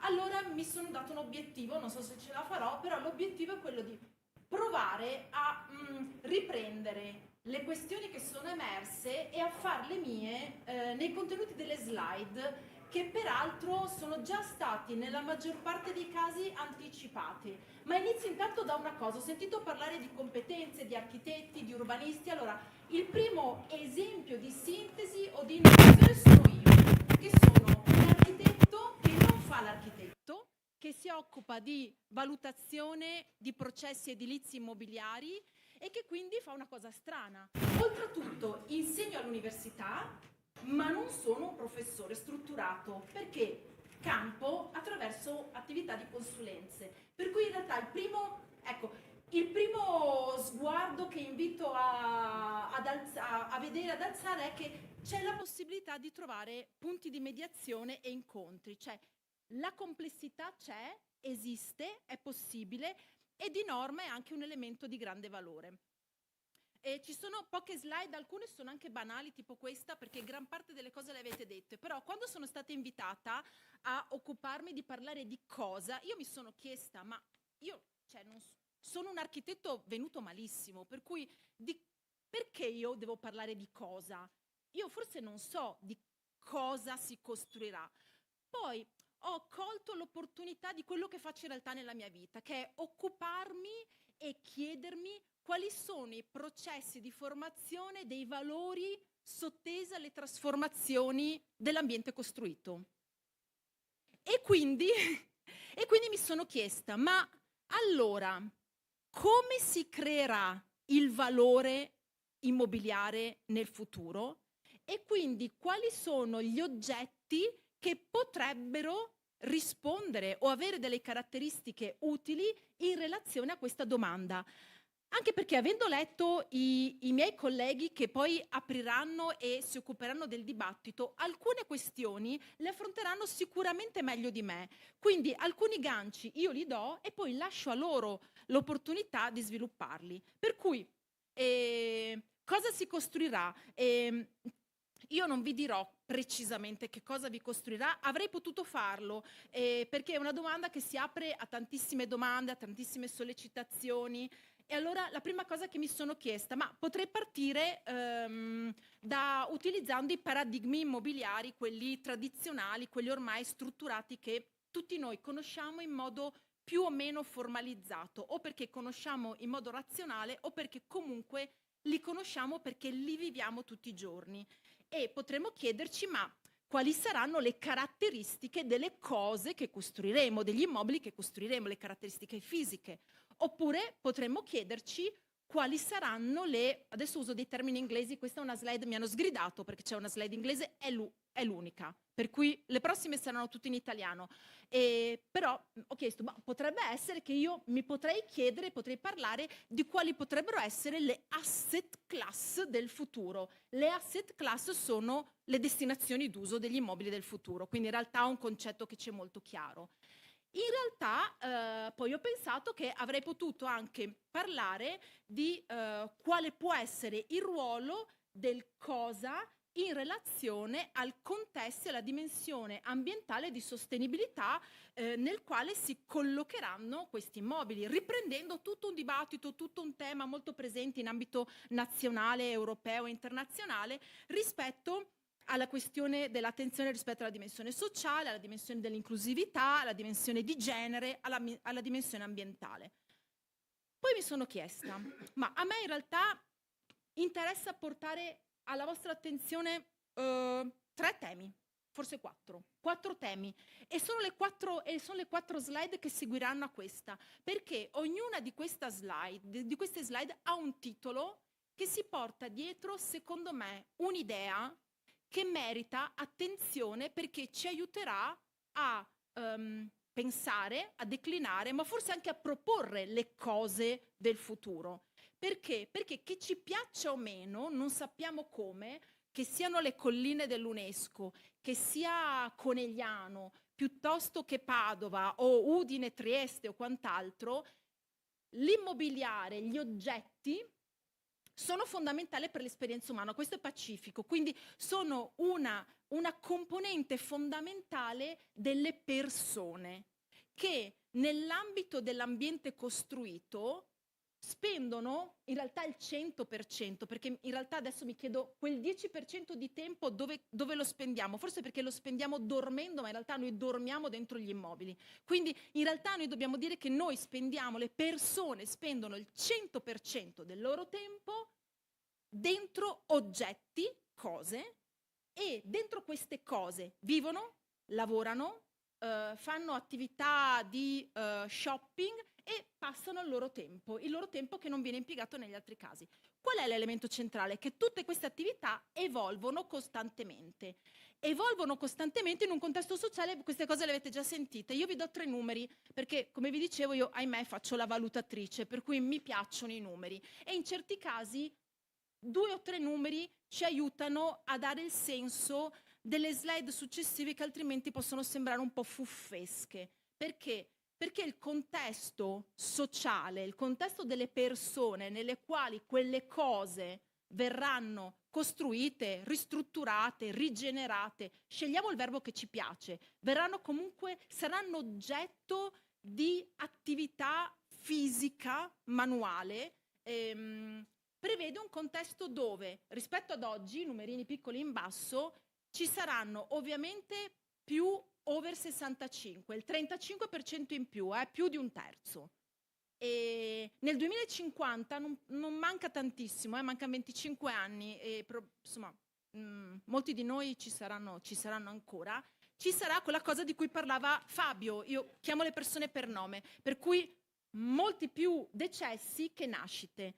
E inoltre saremo tutti molto più soli e forse anche più tristi, e avremo forse dei problemi a rispondere ai nostri bisogni. Ecco, se questo è un futuro possibile, ma io penso anche abbastanza probabile, allora quali sono i temi sui quali possiamo portare l'attenzione e che io sottopongo all'attenzione dei miei colleghi per il dibattito futuro? Il primo: ma le cose di cui mi avete chiesto di parlare saranno ancora delle cose? Sarà giusto chiamarle cose? Allora io, mentre preparavo gli appunti, ho trovato un termine e ho detto: ma potrebbero essere più delle entità, cioè usare un termine che inizia un po' a staccarsi dalla concettualità molto novecentesca dell'oggetto immobiliare come un oggetto bricks and mortar, fisicissimo, e iniziare a surfare l'idea, che non è un'idea mia, qui lo ammetto, non è un'idea nuova,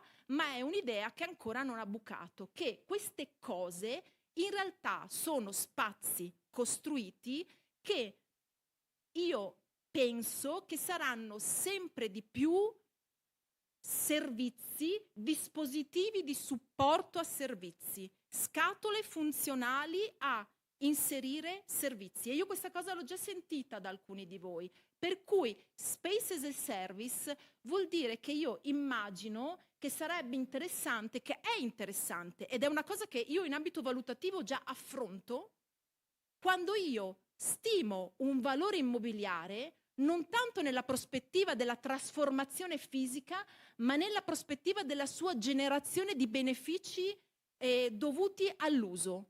Un immobile vale perché viene usato in un certo modo, e già questa cosa ha spaccato tutto, perché vuol dire che questo immobile non è più spazio dal punto di vista novecentesco, è diventato una infrastruttura. Noi quando pensiamo alle infrastrutture pensiamo alle strade, ai binari, pensiamo ai cavi, alle cablature. In realtà è opportuno che iniziamo a pensare che anche gli immobili sono destinati a diventare infrastrutture, sono destinate, forse non tutte, a diventare strumenti. Questo è un grande tema, soprattutto culturale, in un paese come il nostro, dove quasi l'80% delle famiglie è proprietaria immobiliare. Fai fatica a dire a una famiglia o anche ad un'impresa che è proprietaria immobiliare che l'oggetto che ha è uno strumento e che quindi ha le stesse caratteristiche, soprattutto economiche, di uno strumento che viene comprato, usato e poi adesso la dico buttato in realtà, oppure insomma riciclato perché ha terminato il suo uso.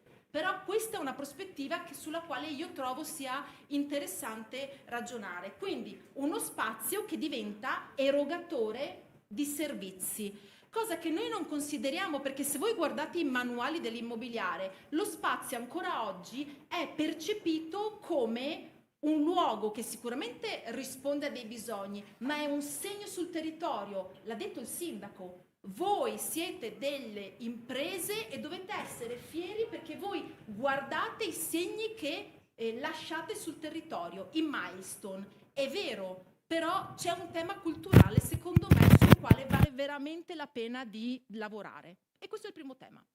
Il secondo tema, depotenziare l'immobilità.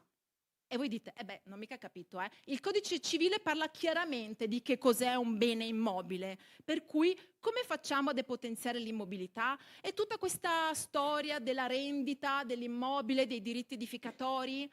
Allora, a me piace pensare, mi è piaciuto immaginare quest'idea pensando come sia possibile depotenziare non tanto l'immobilità dell'oggetto, ma quanto depotenziare la relazione vincolante che spesso lega le persone e le aziende agli immobili, che io trovo sia uno dei temi che blocca la crescita economica del paese. Perché? Perché se un immobile sarà quanto serve, e la prospettiva è quella appunto in cui l'Italia sarà un paese con caratteristiche ben precise. Parliamo dell'Italia perché alcune slide sono in inglese, ma siamo qui a nord-est e siamo qui con tanti di voi che lavorano al nord, per cui il profilo di cui vi ho parlato ha a che fare con la popolazione del nord. Quindi il tema è, se un immobile forse potrebbe non essere più per sempre come un diamante, ma potrebbe essere per quanto serve, per quel che serve, esattamente come un'automobile. Allora questo mi sta già parlando della opportunità di iniziare a ragionare su questa questione, sbloccare, cambiare i paradigmi che significa anche, secondo me, promuovere l'idea di un immobile che ha l'obiettivo di rispondere come strumento a bisogni di persone e imprese. Bisogni che non sono finanziari, e questo secondo me è un altro tema tutto italiano, che invece vede nel capitale immobiliare una forma fortissima di immobilizzazione dei capitali.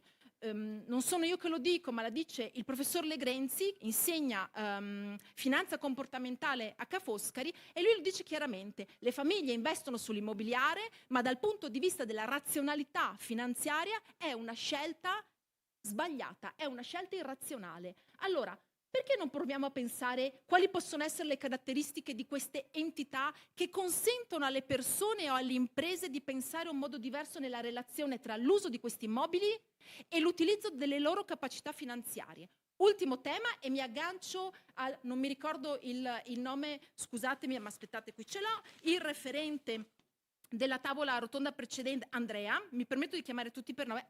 Andrea parlava di chi costruirà, e parlava delle imprese che devono avere appunto determinate caratteristiche. Depotenziare l'immobilità vuol dire anche questo, vuol dire che le persone coinvolte nella costruzione e nella gestione, perché se lo spazio è un servizio, il valore, ed è l'ultima slide, la penultima, si sposta non tanto dalla creazione immobiliare, ma da quanto del funzionamento immobiliare. Allora noi dobbiamo avere soggetti professionali, soggetti capaci finanziariamente, soggetti che non hanno paura di innovare, anche se nel breve termine l'innovazione può non essere economicamente o diciamo finanziariamente vantaggiosa.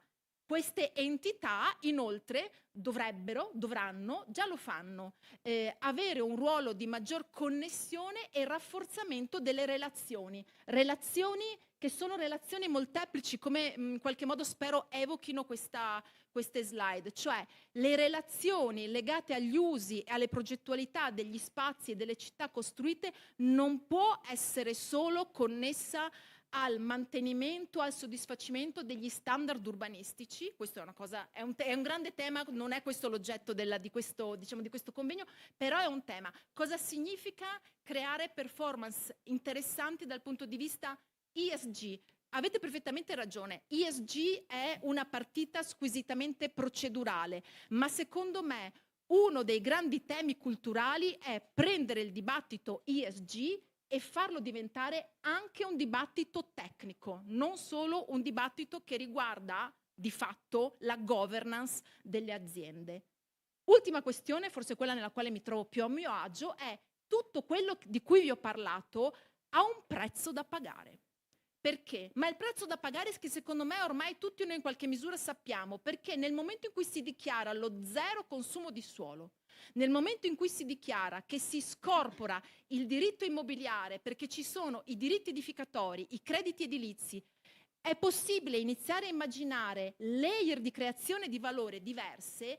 Ecco che lo spazio come servizio, contenitori che generano valore con modalità innovative, persone, strumenti e imprese che sono in grado di lavorare in questo contesto, dobbiamo essere chiari che cambiano le filiere del valore e cambia la percezione del valore.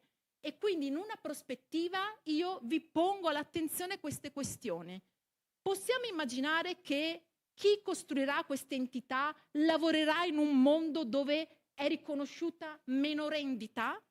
Che vuol dire, la rendita è un concetto novecentesco che ha a che fare con un'appropriazione di ricchezza senza alcun rischio imprenditoriale. Io divento ricco grazie ad un cambio di destinazione d'uso, grazie a una variante urbanistica. Basta che l'amministrazione decida di cambiare la destinazione dell'area e quell'immobile passa da 10 a 100 euro al metro quadro.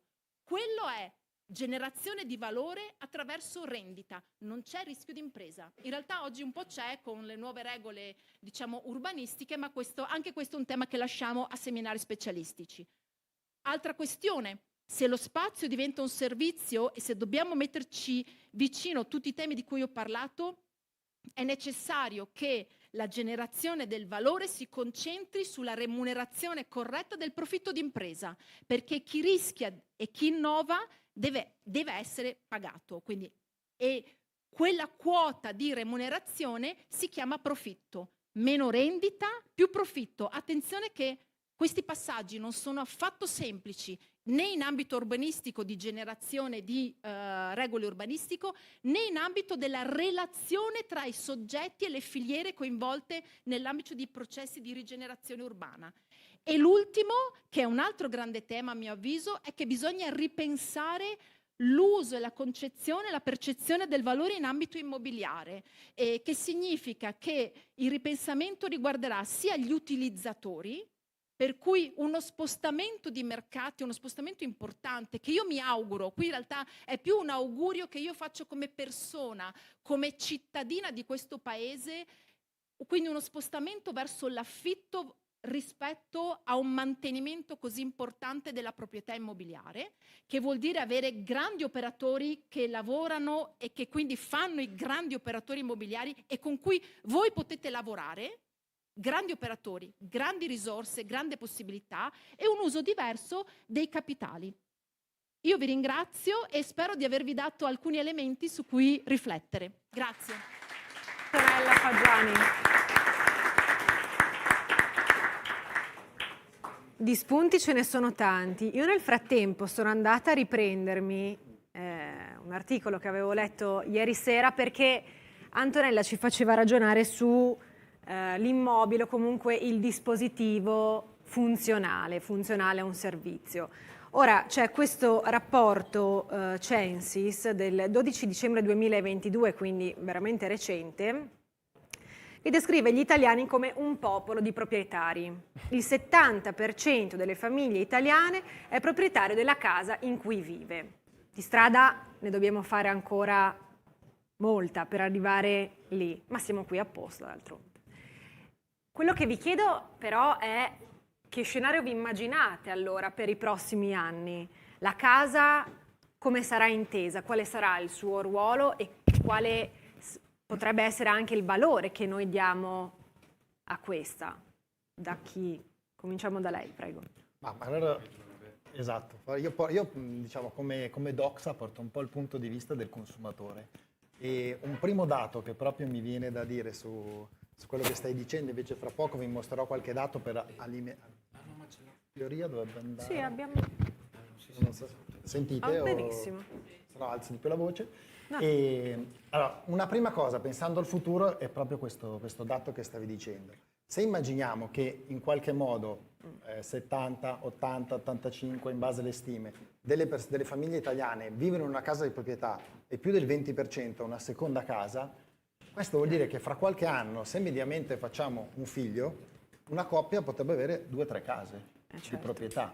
Quindi, e già vediamo che le nostre vite sono sempre più meno legate, no? Come è successo in questi anni, al posto fisso, a rimanere a vivere in un posto, quindi vite più dinamiche, si cambia lavoro, si cambia città e si cercano quindi case più in posti differenti, più in linea alle aspettative che rispecchiano maggiormente le persone. Quindi probabilmente cambierà anche un po' questa dinamica, ci sarà un grande mercato di sostituzione, di voler vendere case nel paesino dove non voglio più starci o che non sono più in linea con le mie esigenze per acquistarne una in un altro posto e più in linea o per andare a viverci in affitto e intanto tenermi la casa da un'altra parte. Questo come cosa generale. In più vi abbiamo preparato qualche dato appunto giusto per dare, adesso penso che io lo vedo già qua a video, che forse può aiutare un po' nel dibattito. Noi dal 2018 abbiamo un osservatorio appunto sugli italiani alla casa. Siamo un po' accorti che dal punto di vista delle ricerche di mercato, dei sondaggi di opinione, eccetera, si facevano indagini un po' destrutturate sul tema del real estate, di come si vive la casa, ma mancava qualcosa che mettesse un po' tutto assieme. E ve la faccio brevissimo per andare subito ai dati che ci interessano di più. La fortuna, diciamo, che abbiamo avuto e la forza di questo osservatorio è che è un osservatorio che facciamo ogni anno. Quindi ogni anno intervistiamo un campione rappresentativo molto ampio di italiani, di famiglie italiane, famiglie intese anche il single, piuttosto che la famiglia con figli e così via, per poi andare a vedere cosa succede nel corso del tempo. E volevo mostrarvi qualche dato su cosa è cambiato dal 2018 a oggi, perché penso che possa aiutare un po' a immaginare anche quale potrebbe essere la casa del futuro, seguendo anche l'idea di poi immaginarsi degli scenari futuristici, ma intanto vedere nel presente cosa sta accadendo e cosa sta succedendo. Beh, prima di tutto nel 2018 facevamo la stessa domanda, ha intenzione di cambiare casa nei prossimi anni e l'abbiamo ripetuta nel 2023 e vedete che c'è 1 milione di persone in più che intendono cambiare casa. Lo vediamo anche negli effetti a 1 o 2 anni, ma qua abbiamo allargato il perimetro ai prossimi 4 anni, quindi proprio un po' il desiderio di cambiarla, non solo chi già sta cercando una nuova casa. Prima erano il 21% delle famiglie, adesso è il 26%. C'è proprio un desiderio di avere una casa che rispecchi di più le nostre esigenze, le nostre aspettative, quindi è un balzo importante in più. E un altro balzo molto forte è sul tema della seconda casa.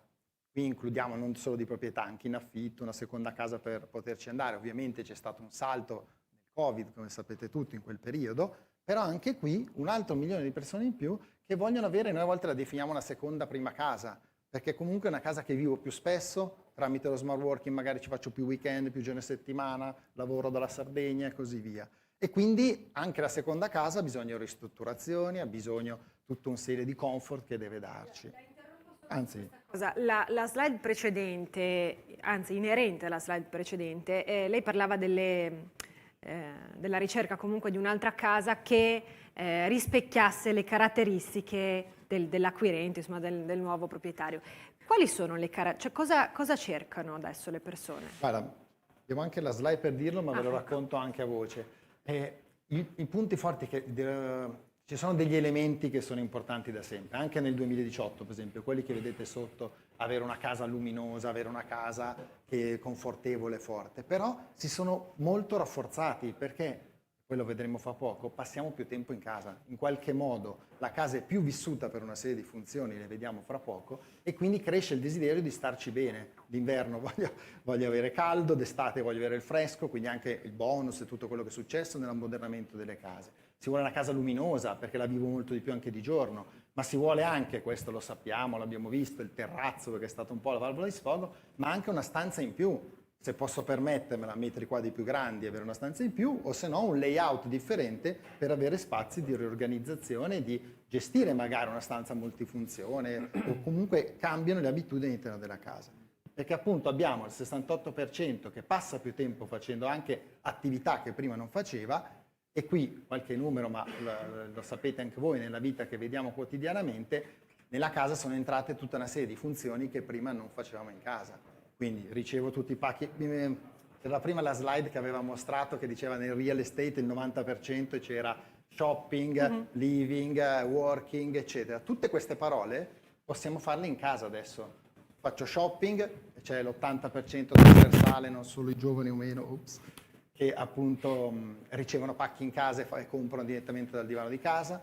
Faccio food delivery e pranzo e mangio di più magari a casa, però poi mi piace anche mangiare fuori perché voglio un po' mixare le due cose. Lavoro lo smart working che cresce in modo sensibile e anche fare sport, le app, avere l'istruttore, che non vuol dire faccio tutto in casa, perché anzi rispetto al 2022 c'è stato un po' il rimbalzo, le persone adesso hanno voglia di vivere, uscire la sera, andare più in palestra e così via, però vogliono avere la possibilità. Per esempio, rimanendo all'esempio della palestra, voglio avere la possibilità di poterlo fare anche in casa. E quindi la casa, pensando quindi a che cosa vogliono, deve adattarsi a tutte queste nuove funzioni. Deve consentirmi e adattarsi nel corso della giornata a esigenze differenti, a modi di vivere differenti. Per rispettare tutti questi nuovi desideri, guardate questo dato. Ce lo siamo un po' spiegati così. Alla stessa domanda, ma chi sta cercando di cambiare casa, gli chiedevamo: vuoi una casa usata in buono stato, da ristrutturare o riqualificata e nuova? La percentuale di riqualificata e nuova, che era il 39%, è diventata 54%, perché una casa già nuova o riqualificata, rigenerata, risistemata mi consente di fare tutte le cose che abbiamo visto prima senza fare fatica, senza imbarcarmi in una ristrutturazione, senza imbarcarmi in un lavoro, quindi davvero c'è un forte desiderio e si scontra a volte con le difficoltà di trovare il nuovo in alcune grandi città, perché si ha difficoltà ovviamente per costruire, per fare, temi economici e così via, ma il desiderio è molto più forte rispetto al passato di andare a vivere in una casa di questo tipo. E per concludere, quindi, quello che ci dicevamo, ovviamente cambiano le vite e cambia anche il digitale, entra di più nella vita, si è più attenti, molto più attenti al tema della sostenibilità, ma anche in termini di efficienza energetica, di risparmio, di comfort energetico, un'avversione allo spreco, non si vuole più sprecare non solo l'energia, ma anche il commuting, gli spostamenti, si cerca di guadagnare tempo per sé e gestirsi al meglio il proprio tempo. Vivere in quartieri o zone ben serviti, dove facilmente posso anche raggiungere negozi di prossimità, servizi, è un altro elemento importante. E quindi c'è anche un po', e questo ve lo lascio come stimolo più generale, vediamo veramente un cambio di mentalità, soprattutto nelle generazioni più giovani. Da una work-life balance l'abbiamo definita, insomma, quello che si definisce anche diciamo, nel mondo sociologico, un life-work balance.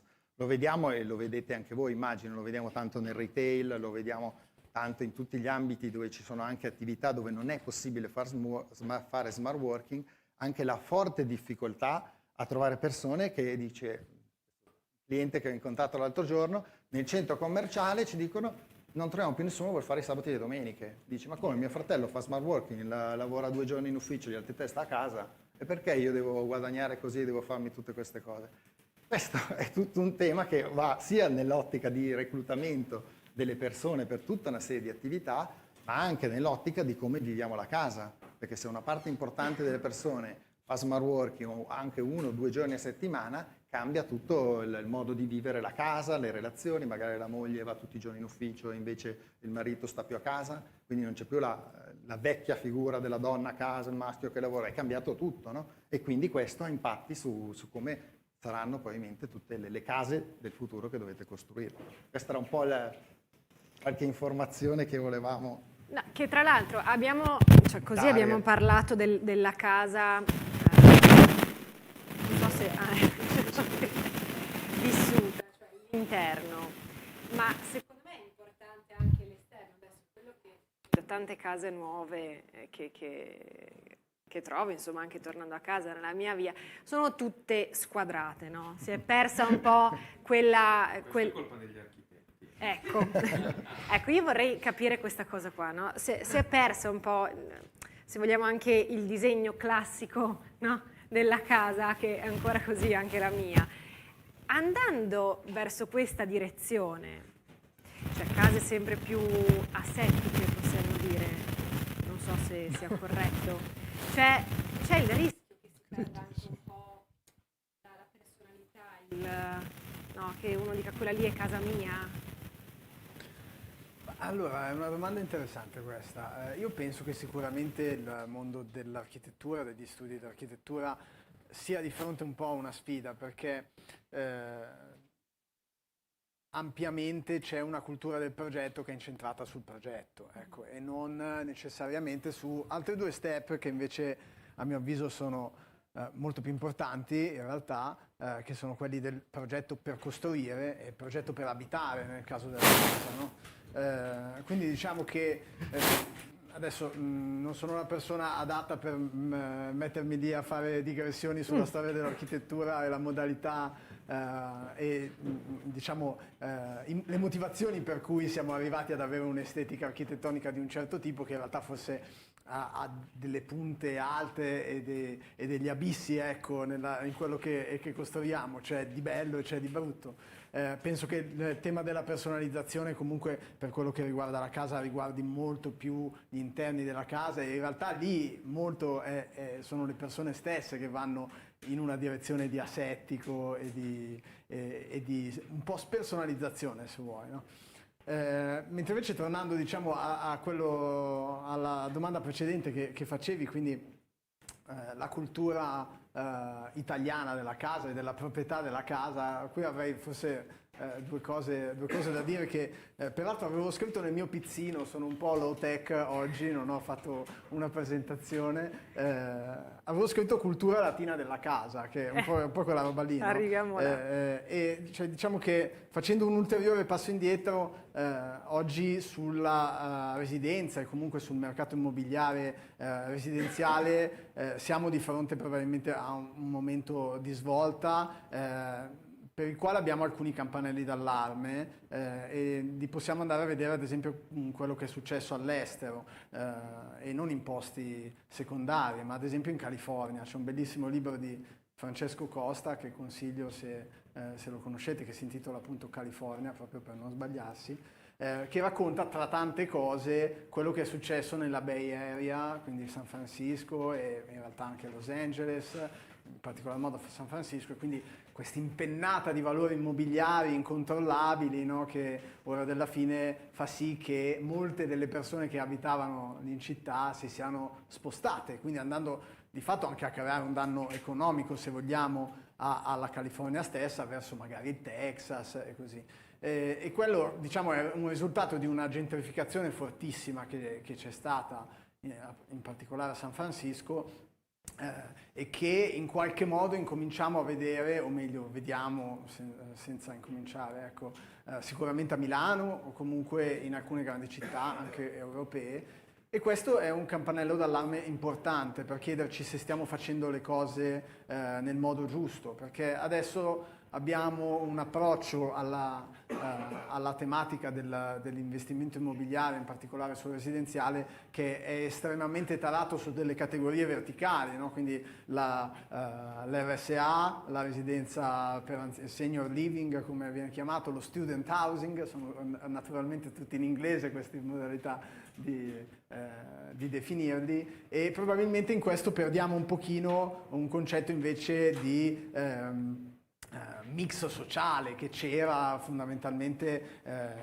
nella città, quella un pochino più spontanea, diciamo, e meno basata sugli investimenti immobiliari, che è quella cosa che crea che il bambino povero e il bambino ricco vadano a scuola insieme, no? E che crea un circolo virtuoso che porta le città ad essere dei posti composti da dei luoghi e non semplicemente dall'alternanza di quartieri dormitorio, centri commerciali, che effettivamente c'è un po' il rischio che si crei. E quindi diciamo c'è un cambiamento in atto che poi arriva fino alla temporaneità di cui parlava anche Antonella, no? Space as a Service. Alla fine torniamo un po' su dei concetti di proprietà di casa, non proprietà necessariamente di casa, di cultura un po' meno latina, utilizzata per un certo periodo, ed effettivamente anche per noi immaginare le vite nostre o dei nostri figli necessariamente nello stesso contenitore, per usare la stessa modalità con cui lo definiva, la stessa scatoletta, no? A 30, a 60 o a 90 anni, effettivamente forse ci può rassicurare, come il mio bigino, ma ora della fine non è necessariamente la risposta alle nostre esigenze, e non lo è non solo in termini personali ma anche in termini di comunità e di città e di quello che quel tipo di approccio produce in termini di collettività. C'era, nel frattempo mi era venuta in mente un'altra considerazione comunque connessa, di come è cambiato lo scenario, di come è cambiata anche negli anni l'urbanistica della città, perché insomma arriviamo da anni dove si costruiva tanto appunto verticalmente, no? E questo in qualche modo rispondeva anche alla fuga dalla campagna per arrivare in città, ad un aumento anche demografico. Adesso che la tendenza in qualche modo si è invertita, quindi stiamo passando una fase di inverno appunto demografico che andrà probabilmente sempre più accentuandosi, vediamo invece una direzione contraria, quindi non dalla campagna verso la città, ma dalla città si tende a ricercare il verde. La domanda che mi pongo io, allora l'urbanistica come sarà trattata? Come si svilupperà la città? In senso verticale o in senso... Che bella domanda. Ma obiettivamente noi, cioè come costruttori, come sviluppo che facciamo un po' diciamo nel nostro quotidiano, sì, diciamo che è stata una tendenza post-Covid, soprattutto perché forse le persone si sono rese conto che avevano bisogno di quello spazio in più, perché non era più la casa come quel luogo dove arrivare a casa la sera, cenare, farsi una doccia, dormire, ripartire la mattina dopo per uscire al lavoro, ma evidentemente si sono resi conto che avevano bisogno di più spazio perché erano obbligate a starci, perché non potevano andare da nessuna parte. Di conseguenza io diciamo non cittadino ma abitando in Brianza, quindi nel verde al quale ci sono abituato, dico un po' è stata la controtendenza alla bolla milanese e quindi qualcuno è tornato a vivere in campagna e non restare in città. In realtà mi collego a un'affermazione che ho sentito lunedì all'assemblea annuale di Assemblea di Milano, dove il sindaco Sala di Milano diceva che loro come comune hanno riscontrato che è vero che c'è stata questa tendenza, però non è vero che le persone non vogliono più abitare in città e vogliono uscire, ma le persone vogliono abitare in città, ma in città più verdi, più a portata d'uomo e quindi più vivibili e non più quelle cappe di inquinamento. Quindi questo ha portato a guardare diciamo, un po' quello che è anche l'offerta attuale, gli sviluppi che ci sono sul territorio soprattutto di Milano e nell'Interland milanese, a sviluppare comunque complessi dove predomina il verde. L'esempio classico che è stato un po' diciamo, il fiore all'occhiello di Milano, il Bosco Verticale, in centro alla città non ci sta il giardino orizzontale, mettiamolo in altezza, no? Cioè come se fosse più piante, non una pianta unica, ma più piante una sopra l'altra. un sistema che poi insomma è stato declinato anche in altre città, Sì, ovvio quella è anche in stata la altre- prima. Sì, infatti, quella è stata la prima e poi ci sono stati vari, diciamo così, doppioni, no? Però altri invece vedono comunque dei progetti dove sì, predomina il verde ma in una condizione più, diciamo, naturale, perché comunque un po', diciamo, a parte il fiore all'occhiello del bosco verticale, però non dobbiamo, cioè non possiamo vedere soltanto quello che è lo sviluppo in sé ad oggi, ma l'utilizzatore, l'utente finale e quindi il cittadino che va a comprare la casa, l'appartamento all'interno del bosco verticale, sa già che da qui, dal momento in cui acquista al momento in cui venderà, se mai la venderà, che avrà dei costi di gestione troppo alti per quello che è, diciamo così, un tenore di vita che normale, ecco. Poi lasciamo perdere chi magari sono i calciatori o che sia, che è un altro pianeta sostanzialmente. Per cui il discorso che si faceva prima e tutti gli accenni che abbiamo fatto prima legati al discorso sostenibilità, ESG per quanto riguarda le aziende, per quanto riguarda i processi di sviluppo delle nostre aziende, la sostenibilità sta anche nella sostenibilità economica che il nostro utente finale deve sopportare per tutto il resto del periodo in cui lui sarà proprietario di questo edificio, ma anche semplicemente un utilizzatore, perché non fosse la proprietà privata ma fosse soltanto un canone di locazione, poi i costi di gestione vengono ovviamente dal proprietario, vengono poi ribaltati anche sull'utilizzatore finale. E il discorso che invece facevamo prima questa sagome sempre più squadrata, a parte che gli architetti si sbizzarriscono, poi dopo la colpa è un po' legata all'utente che obiettivamente vuole la casa moderna, perché è più comoda, perché a livello, diciamo, questo è un po' a scusare la scelta degli architetti o dei progettisti, il fatto che a livello energetico una sagoma più rettilinea ha meno punti di dispersione, quindi meno ponti termici, quindi di conseguenza l'involucro edilizio è più prestazionale a livello energetico, e questo è una cosa che comunque, a parte vicissitudini degli ultimi anni di super bonus e quant'altro, però è una condizione che dovremo comunque portare avanti indipendentemente che ci siano o meno i bonus fiscali. E quindi diciamo che le sagome più sono rettilinee e meno spigoli hanno, Sì.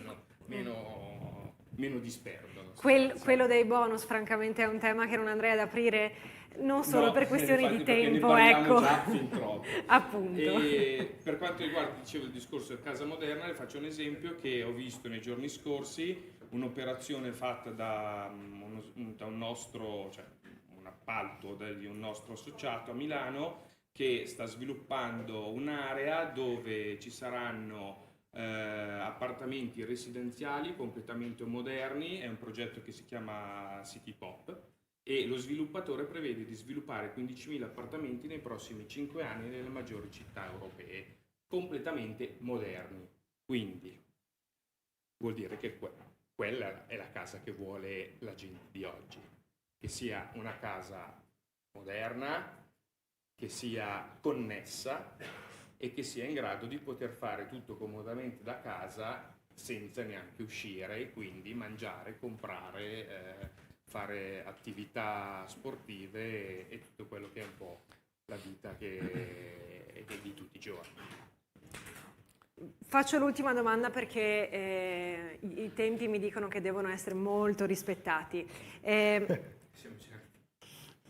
Cosa vuol dire per voi costruire? Vediamo se qualcuno riesce anche a... Cioè, c'ha un altro significato, ma secondo me. è chiaro che il tema poi è, Casomai lo anticipo è io. fondamentale. Secondo me, cioè io faccio outing, secondo me non c'è un processo industriale nella progettazione e nella costruzione. Nel senso che ora della fine quello che ci ritroviamo a perseguire è, e questo ovviamente non sto dicendo che l'impresa di costruzioni non attui un processo industriale, quello che sto dicendo è che il processo generale non è un processo industriale. Non c'è nessun settore, pensate al settore tecnologico, gli aggeggini che abbiamo in tasca piuttosto che le auto, che ragioni nel modo in cui si ragiona nel comparto delle costruzioni. Non c'è nessun settore che separi in maniera così radicale la progettazione, quindi il design di un prodotto e la sua realizzazione. È l'unico nostro settore. E poi quando guardiamo, diciamo, i grafici relativi alla crescita del comparto delle costruzioni rispetto a, diciamo, il resto dei settori industriali, è ovvio che non ci dobbiamo stupire che avvenga questo. E questo io lo dico da progettista, no? Quindi prendendocene anche parte della colpa, nel senso che oggettivamente dobbiamo essere in grado di proporre, noi stiamo provando a fare delle esperienze di questo tipo, di proporre un processo veramente integrato ai committenti. E questo è un qualcosa che potenzialmente non c'è nel mercato di oggi, o meglio c'è solo quando ti viene richiesto, e in realtà anche quando ti viene richiesto c'è una tendenza un po' naturale, un po' teatrale a tornare nei ruoli un po' conflittuali, impresa progettista, un po' tradizionali, no? Che abbiamo un po' anche forse ereditato e sul quale forse non potevamo fare niente, ma possiamo fare qualcosa da adesso in poi. E lì è l'invenzione ed è una direzione di qualcosa di nuovo e probabilmente anche un vantaggio competitivo, nel senso che la Tesla non l'ha fatta un produttore di automobili storico, l'ha fatto qualcuno che aveva una buona batteria, un buon computer e che ci ha messo delle ruote, no? E quindi lì un po' anche chi prima arriva, no? E questo anche in termini competitivi può essere interessante e stimolante. Non è detto che sia un'impresa, e lo dico con rispetto parlando, a fare quel prodotto là, quello di cui parlo, non è detto che sia un progettista, potrebbe essere uno sviluppatore direttamente.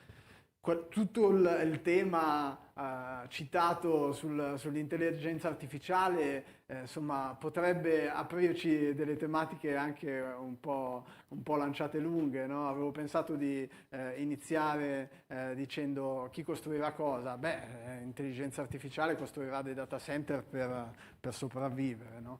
Ovviamente ora lo dico un po' scherzando, è uno scenario, come diceva prima Millevoye, però nel senso possiamo immaginarci tante cose, è importante che in qualche modo le mettiamo a sistema, perché quello che possiamo fare oggi è soprattutto quello, cioè creare una filiera più di quanto non ci sia adesso, pensando a dei modi diversi di fare in termini di processo.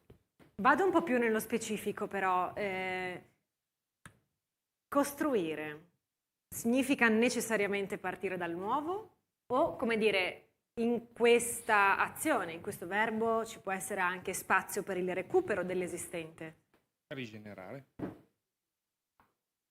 Il recupero dell'esistente comunque è sempre costruire una nuova vita a un edificio esistente che poi comporta molte volte, date le varie normative, la demolizione totale, quindi la ricostruzione da zero, però è ridare vita a un edificio che magari era dismesso da tempo e quindi era abbandonato a se stesso.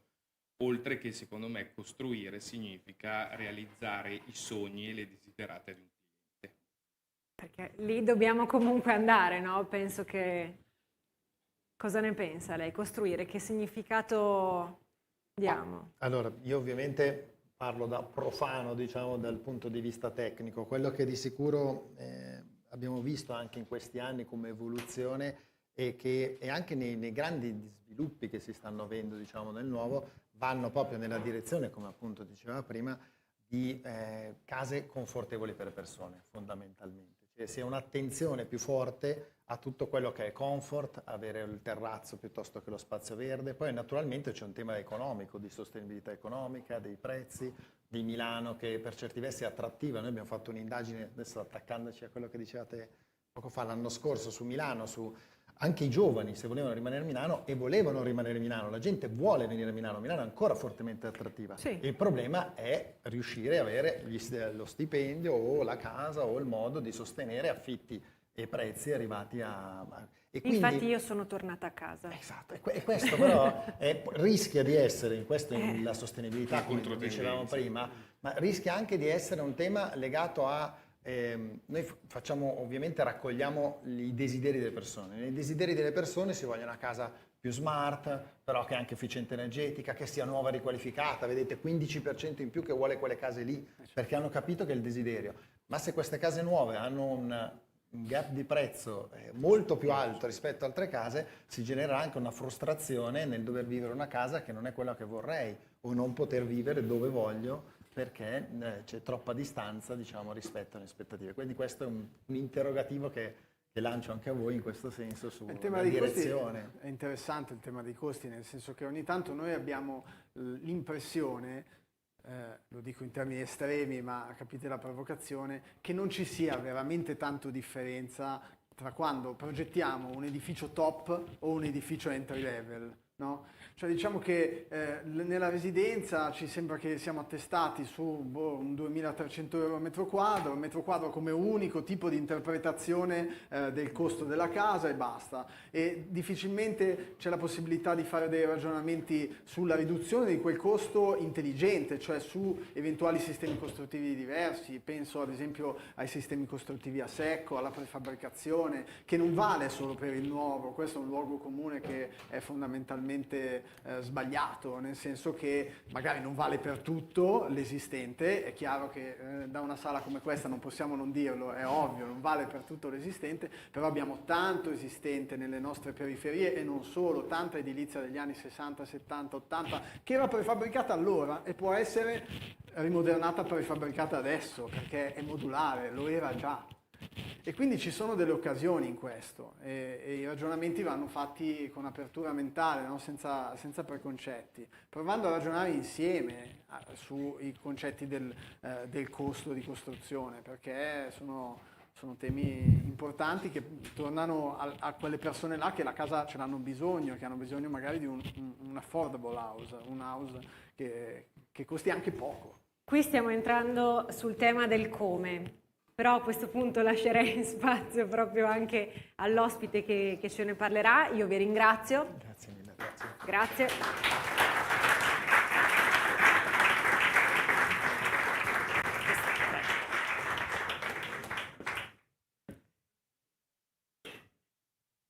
Allora.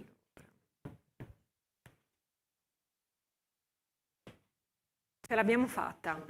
Ce l'abbiamo fatta, eccolo.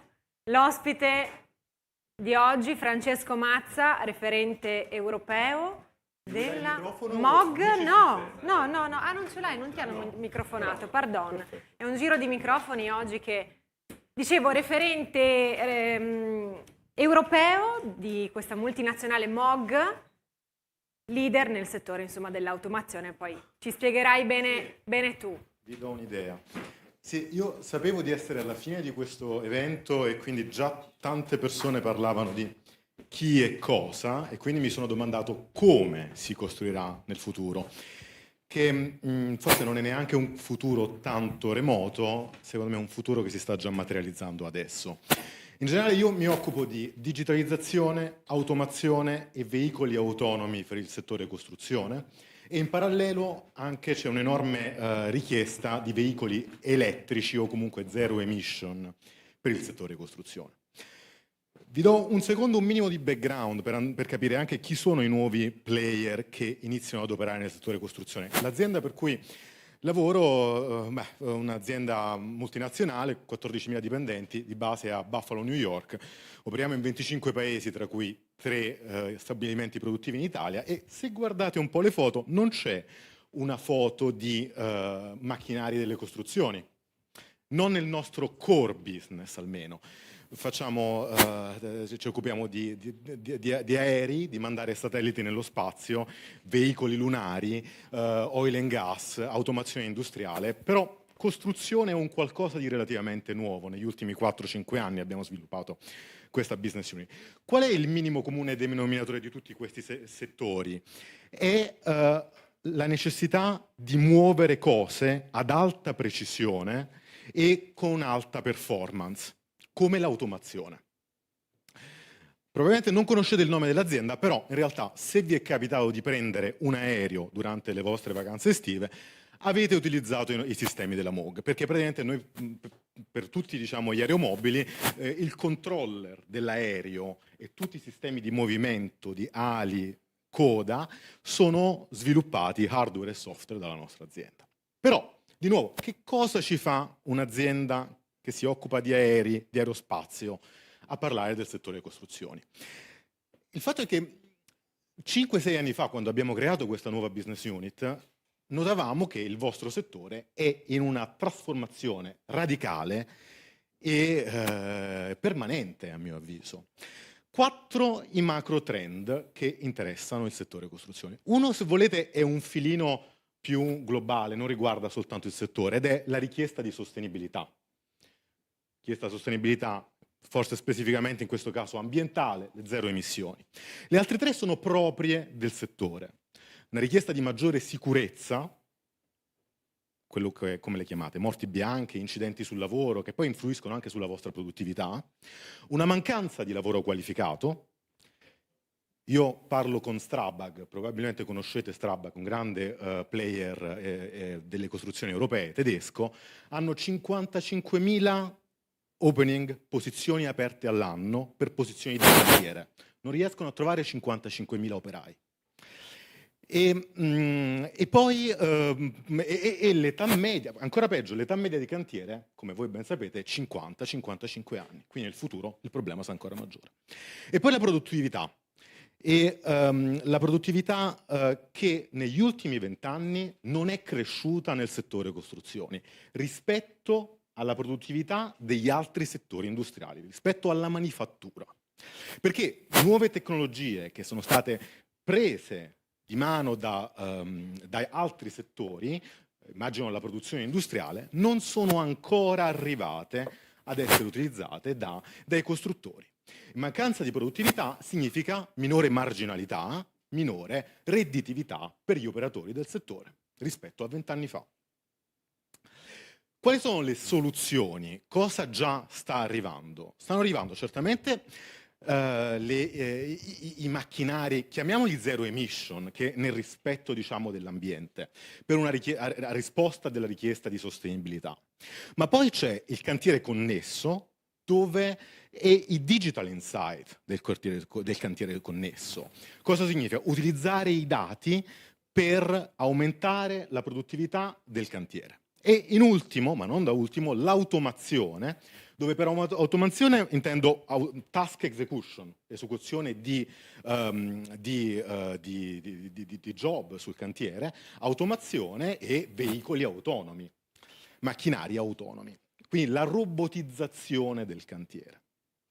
Ma entriamo in quella che secondo me è una visione condivisa da tanti operatori di come sarà il settore costruzioni in pochi anni.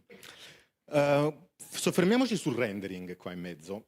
Un'immagine dove ci sono pochissimi operai sul cantiere, tanti macchinari, se notate, non hanno neanche la cabina, quindi non ci sono gli operai nella zona unsafe, nella zona di rischio. E c'è un operatore qua in primo piano, lontano, che opera più di un macchinario allo stesso tempo e controlla i digital insight del cantiere, che cosa sta succedendo nelle diverse parti e fa un real time update.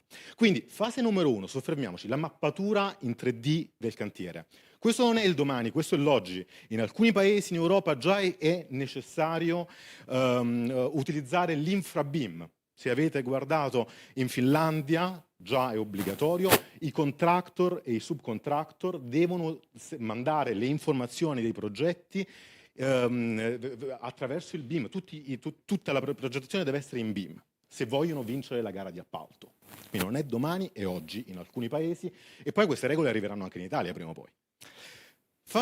Seconda fase, la pianificazione in real time, quindi definizione di quelli che sono i goal delle persone, delle macchine, dei robot, non lo so cosa saranno, dei veicoli autonomi, pianificazione in real time. Qualcosa non sta succedendo, perché non sta succedendo, e il sistema definirà quali sono le azioni di pianificazione in base a quello che succede in real time nel cantiere. Fase numero 3, l'esecuzione. Io la chiamo esecuzione autonoma, nel senso che ci possono essere, certamente ci saranno dei team di persone, operai che lavorano, poi ci saranno dei veicoli autonomi, poi ci saranno dei robot, poi ci saranno dei macchinari magari a controllo da remoto, già esistono.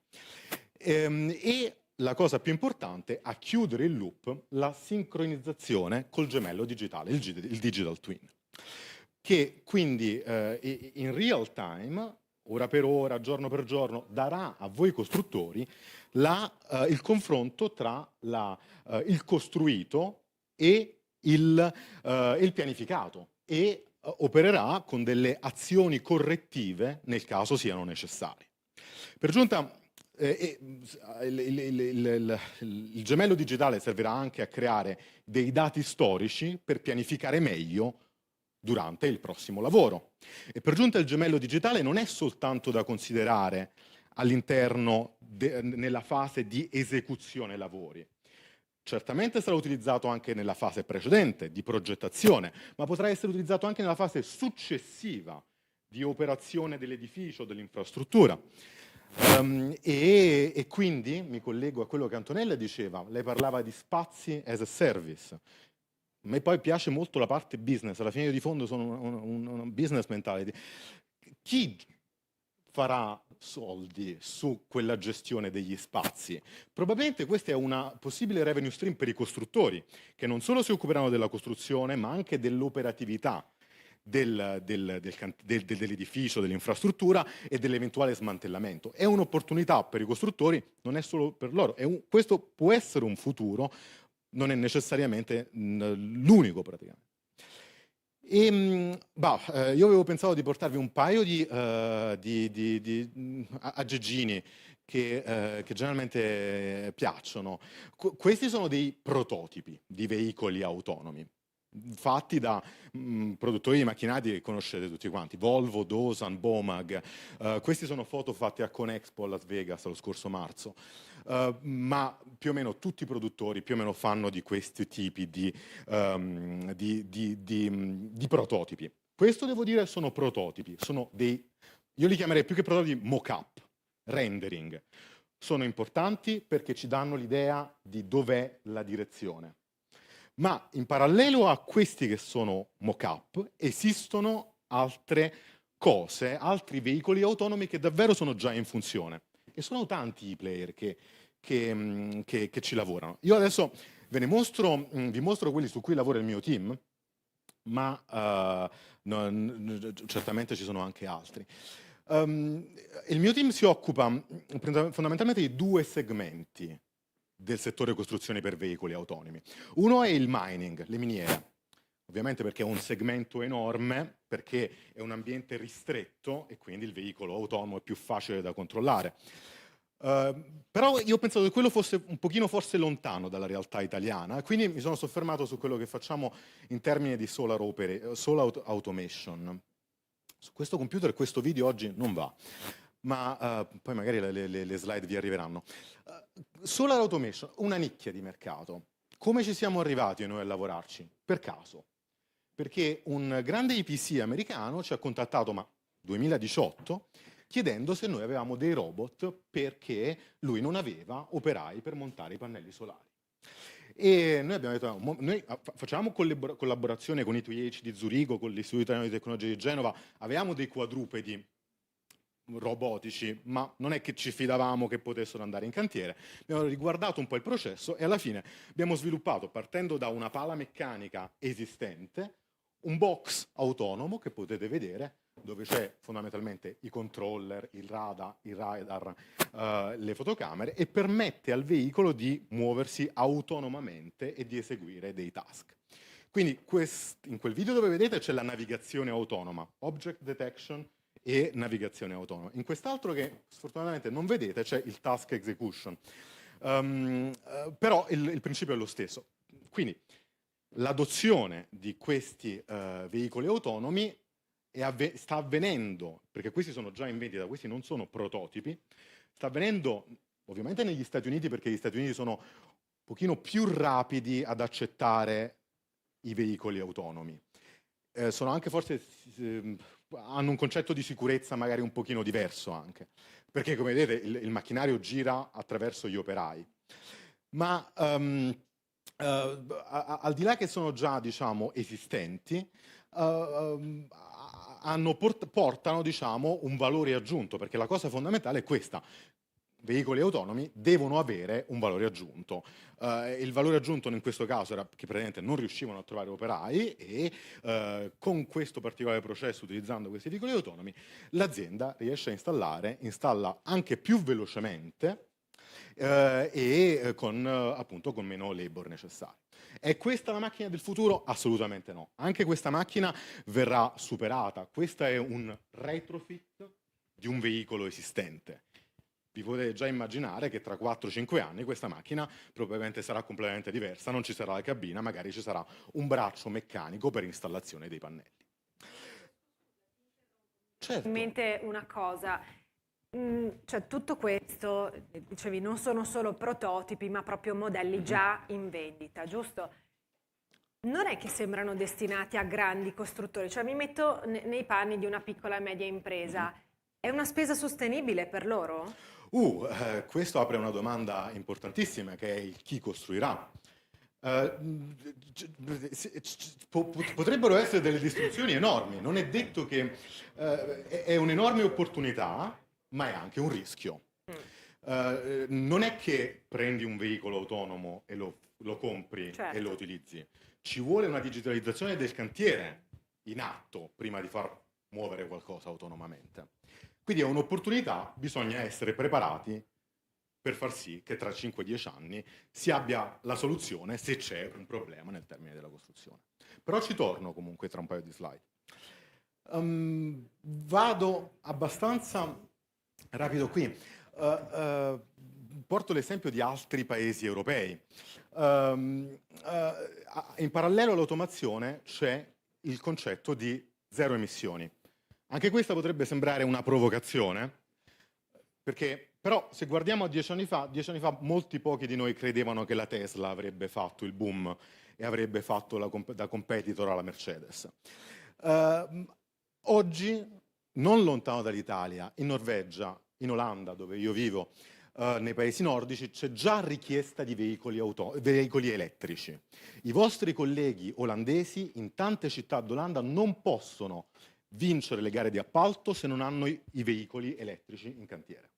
Quindi queste sono, e in parallelo, un po' più tardi, ma già hanno iniziato di recente, anche la California e lo Stato di New York. Questi sono, io ovviamente vi porto le collaborazioni e i veicoli che sono stati fatti dal mio team. Il Komatsu proprio dal mio team olandese, e il Bobcat e il CNH invece sono veicoli sviluppati sempre da Moog ma negli Stati Uniti. Questi sono stati sviluppati con i costruttori e anche in questo caso il Bobcat è in produzione. Giulia, non mi chiedere il prezzo perché non lo so. Sono pre-produzioni, migliaia di unità. Questo porta a un altro problema in realtà, che è quello del, se guardiamo all'equipment, che cavolo ce ne facciamo dell'equipment esistente? Cioè se io ho comprato un veicolo diesel 2 anni fa e tra 5 anni, mettiamo nel paese X, Austria, non lo posso più utilizzare, cosa... Ho un asset perso? Ho perso del denaro? Perché generalmente la vita media di un macchinario è 7, anzi direi 10, forse in alcuni casi anche 20 anni utilizzato. E una ipotesi è quella del retrofit, cioè di prendere macchinari esistenti e sostituirli e convertirli in elettrico, che è più o meno quello che stiamo facendo qui in questo caso, dove c'è un box dove c'è batteria, elettronica. L'idea di questo box è quella di un plug and play. Questo in questo momento lo stiamo commercializzando in Olanda, cioè un plug and play che sia facile per una sostituzione rapida e per convertire le fleet esistenti di macchinari da diesel a elettrici. Le mie considerazioni, e adesso torno sulla tua domanda Giulia, 4 considerazioni. La prima, automazione, digitalizzazione e elettrificazione non è che vengono introdotte perché sono fancy, perché sono just because, no, vengono introdotte perché c'è un problema e si cerca di trovare una soluzione. Nel caso dei veicoli autonomi magari è più problema di sicurezza, produttività, mancanza di operai, redditività, la digitalizzazione. Il caso delle zero emissioni, cioè dei veicoli elettrici, probabilmente il driver è le regole dei legislatori, e comunque i legislatori poi sono eletti da noi, quindi è un common sense, no? È un sentire che ci spinge verso le zero emissioni e verso la sostenibilità ambientale. Però ci deve essere un motivo, non si sviluppa tecnologia per caso. Un player come può essere Moog, che di nuovo viene da un altro settore, o come tanti altri, se pensate ai top con Leica, Trimble, che forse vi sono più familiari, non investono milioni di euro ogni anno per digitalizzare il settore costruzione. Ci deve essere una domanda, un qualcosa che sta cambiando e una soluzione a queste domande. Seconda cosa, l'automazione e la digitalizzazione non sono plug and play, cioè non è che compri il veicolo autonomo e inizi a camminare. Per avere un robot che vada qui a dipingere il muro è bellissimo, non lo dobbiamo ridipingere, però se lo vogliamo fare verde dovrebbe esserci una digitalizzazione, un gemello digitale della stanza prima che il robot possa anche soltanto arrivare vicino a Giulia. Lo stesso per le macchine elettriche, bisogna trovare una soluzione anche per le infrastrutture che portino l'elettricità o l'idrogeno o quello che sia sul cantiere. E poi il personale qualificato. A mio avviso, non stiamo parlando più neanche di 2040 ma 2030, gli operai del futuro non sono gli operai a cui siamo utilizzati oggi, sono quasi degli ingegneri. Ci vuole quasi un corso di laurea triennale probabilmente per poter manovrare cose come l'alta tensione, il software, la programmazione. Quindi saranno molte meno persone, ma quelle che dobbiamo formare sono persone assolutamente molto più qualificate. Le ultime due, e arrivo proprio sul titolo di oggi, parto dall'ultima. Il come si costruirà, a mio avviso, ha un enorme impatto sul che cosa verrà costruito. Faccio questo esempio. Io vivo all'Aia, e 3 anni fa ho comprato casa, ho avuto subito un problema con un tubo dell'acqua che perdeva. Banalissimo tubo dell'acqua, chiamato il primo idraulico, mi ha risposto che era libero 2 mesi dopo. Chiamato il secondo, mi ha detto 2 settimane e comunque diciamo, l'acqua continuava a perdere in testa al mio vicino. Immaginate gigantizzare questo esempio. Se è impossibile trovare idraulici disponibili, e lo stesso vale per elettricisti, per piastrellistri, per tutti i mestieri che voi avete in mente, mi viene quasi la domanda di quanto sarà il costo della rimodernizzazione dell'esistente. Io vivo in un quartiere che mi piace ancora tantissimo, non lontano dal Mar del Nord, degli anni 30, però alle volte penso che, oddio, forse sarà talmente costoso tra 20 anni aggiustare quei palazzi, quelle case, che forse la butto lì, forse potrebbe valer la pena più radere al suolo e ricostruire, potrebbe essere più economico. Di nuovo, non è un futuro, è uno dei possibili scenari dei futuri.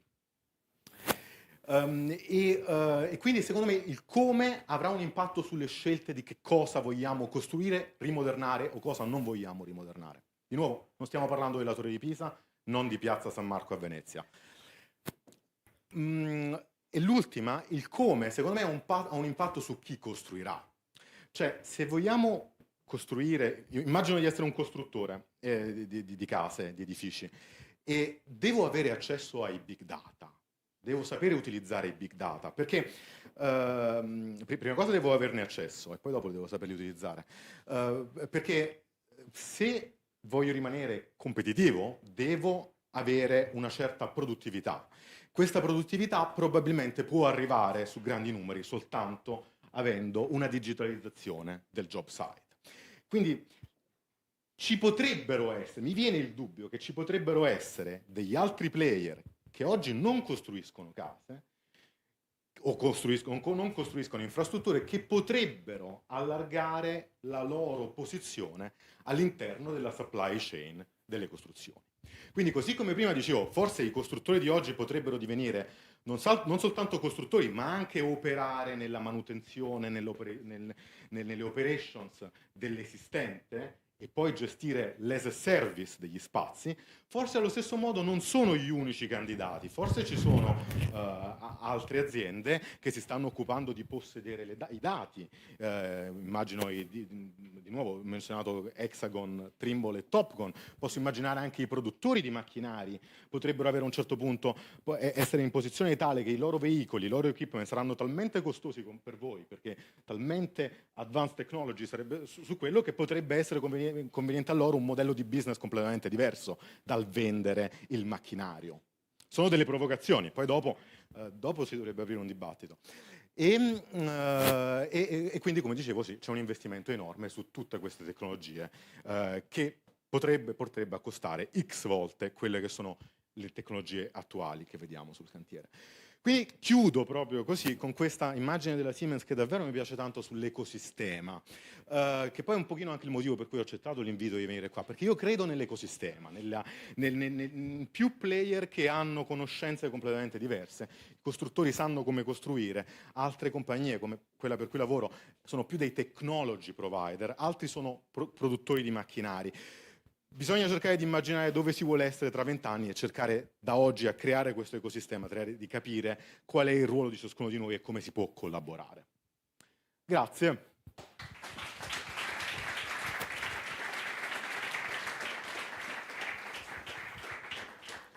Mi hai bruciato un po' qualche domanda, Ah, però scusami. ma guarda, bene così, perché alla fine abbiamo anche allungato i tempi, siamo arrivati giusti, ma questa te la devo chiedere. Siccome io in questi giorni ho un po' spulciato tutte le biografie, i curriculum che mi hanno mandato dei vari ospiti, nella tua appunto c'era sei referente europeo di MOG Costruzioni, che è anche questa startup, insomma questa divisione all'interno di MOG che lavora in previsione, mi ero anche segnata, di obiettivi come sostenibilità, zero emissioni, digitalizzazione, automazione, navigazione, movimentazione autonomi del settore costruzioni previsti per il 2040. 2040? 2040. Perché? Sì. Cioè, che scadenza è? No, ti dico da come nasce. Allora, 3 anni fa per la prima volta abbiamo creato un evento, 3 partiti, ANCE nazionale, MOG e l'Istituto Italiano di Tecnologia, IIT di Genova. Abbiamo creato un evento, purtroppo è avvenuto durante il Covid, quindi ci fu anche un numero di partecipanti ristretto. Con gli organizzatori dell'ANCE, c'era un vicepresidente dell'ANCE nazionale, eravamo lì seduti a pensare, allora è il 2040 o il 2050? E alla fine diciamo no, facciamo 2040 perché il futuro va, secondo me, un futuro del genere 20 anni sono un tempo perfetto. Non è domani mattina, ma non è neanche 30 anni, che chissà che cosa succede tra 30 anni. È possibile fare delle previsioni. E qui per tanti anni ho parlato di queste cose con tanti costruttori, constructor, PC companies in Europa, ma a un certo punto mi sono reso conto che la velocità con cui la digitalizzazione del cantiere sta apparendo in Europa e il dramma di non trovare operai è talmente tanto che io oggi non credo più che la data sia il 2040. Io penso che tante di queste cose già nel 2030, tra 6-7 anni, saranno in cantiere. Saranno in cantiere abbastanza, magari qualcosa apparerà più negli Stati Uniti, qualcosa più in Nord Europa, qualcosa più in Centro-Sud Europa, però io dico che è 2030 oggi, non più 2040. Ecco, allora segniamoci questa data intanto. Ultimissima domanda e poi passiamo oltre. Insomma, ci hai fatto una bella previsione, anche, ci hai spiegato, ecco, di quello che sta accadendo in America. Ma l'Italia a che punto è di questo passaggio? Ma l'Italia, dov'è l'Italia? Due cose. Se parliamo sulle zero emissioni, certamente l'Italia è un pochino indietro rispetto a altri paesi, però devo dire che, di nuovo, i paesi che in termini di veicoli elettrici hanno davvero iniziato in Europa sono la Norvegia, i paesi nordici e l'Olanda. 2 anni fa, quando parlavamo con tutti gli operatori dell'Olanda, dicevano tutti quanti che c'erano soltanto 3 progetti in Olanda dove erano richiesti macchinari elettrici. Uno era la città di Amsterdam, il centro città di Amsterdam, uno era il porto di Rotterdam, una zona molto inquinata, il terzo è la provincia di Groningen, perché non so se sapete, c'è l'estrazione di gas e ci sono i terremoti provocati dalla provincia, quindi là c'è una mentalità più. Oggi quasi in tutte le città medie olandesi, cioè 100.000 abitanti, 200.000 abitanti, in centro città devi avere i veicoli elettrici. Quindi la velocità è enorme, così come oggi in Norvegia il 50% delle macchine sono Tesla, Polestar o macchine elettriche, io prevedo che qualcosa di simile arriverà in Italia prima che noi possiamo aspettarcelo. Sull'automazione, certamente l'Italia probabilmente c'ha questo patrimonio storico protetto dall'UNESCO, c'è molta più ricostruzione, o meglio, ammodernamento, riqualificazione di patrimonio esistente che non costruzione da zero.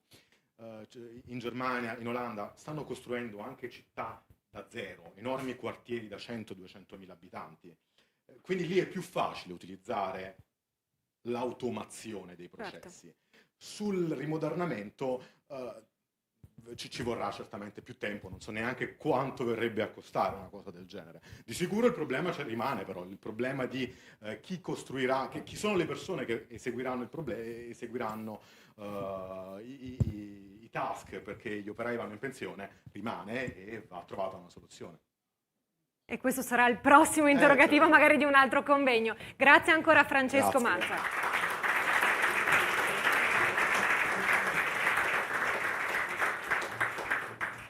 Ci avviamo verso la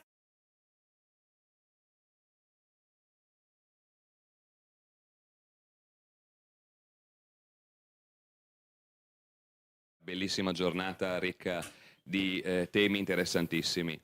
Tutto questo è stato possibile grazie all'impegno profuso dagli amici e colleghi, Matteo Corazza tra tutti, che ci ha anche ospitato. È stato possibile grazie ai relatori, possibile grazie a voi che avete partecipato, ma soprattutto possibile grazie agli sponsor, che senza di loro tutto questo non sarebbe stato possibile.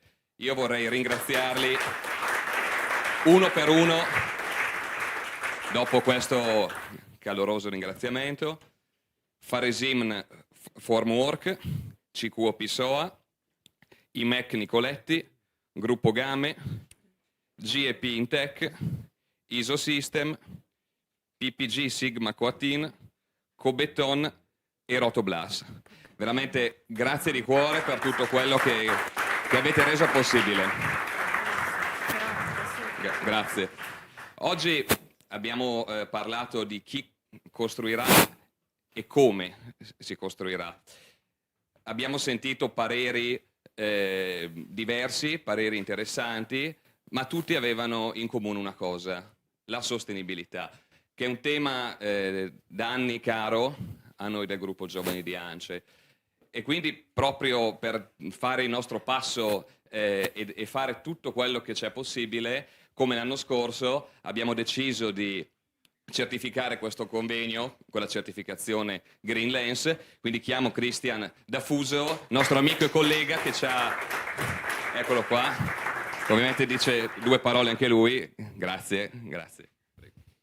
Volevo ringraziare i ragazzi di ANCE Giovani Veneto per avermi ospitato e tutti i ragazzi della macroarea per avermi dato e il coinvolgimento quest'anno per quanto riguarda la certificazione di sostenibilità dell'evento, un impegno che abbiamo iniziato a prendere l'anno scorso a Torino, con la macroarea di Torino, e che cerchiamo di portare avanti adesso sempre più continuamente, nei prossimi eventi anche, facendo tutto quello che è possibile per rendere gli eventi sempre meno impattanti, soprattutto per quanto riguarda l'analisi delle emissioni, per quanto riguarda i trasporti e per tutto quello che riguarda l'impatto che può avere l'evento in termini ovviamente ambientali.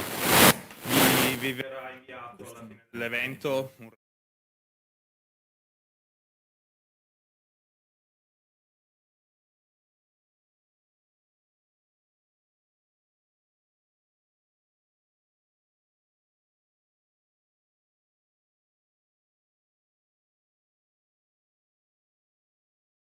Grazie. Questo un punto di partenza, cercheremo di migliorarci tutti gli anni. Quest'anno abbiamo inserito il piccolo miglioramento della ripiantumazione delle piante, chi lo sa cosa faremo l'anno prossimo, ma sicuramente non ce lo ricordavamo, quindi abbiamo fatto anche una figuraccia adesso, grazie. Per quanto riguarda gli alberi, volevo solo ricordare a questo punto che l'anno scorso abbiamo piantati 30 ed è così nata, diciamo, una foresta che abbiamo chiamato proprio così, Foresta Ance. Quest'anno dalle prime indicazioni che ci sono arrivate saranno almeno 35 gli alberi che pianteremo, quindi insomma pian piano arriveremo qua. Quindi abbiamo fatto comunque di più, alla fine qualcosa di giusto l'ho detto. Grazie Cristian, grazie. Vi ringrazio ancora tutti per la giornata. Passo la parola, che era già qui, Angelica Donati, Presidente Giovani Ance. Grazie, in realtà Già microfonata, perfetto. Mi hanno dato Meglio questo, così. quindi Ottimo. sanno che a me piace fare la diretta stile televisiva.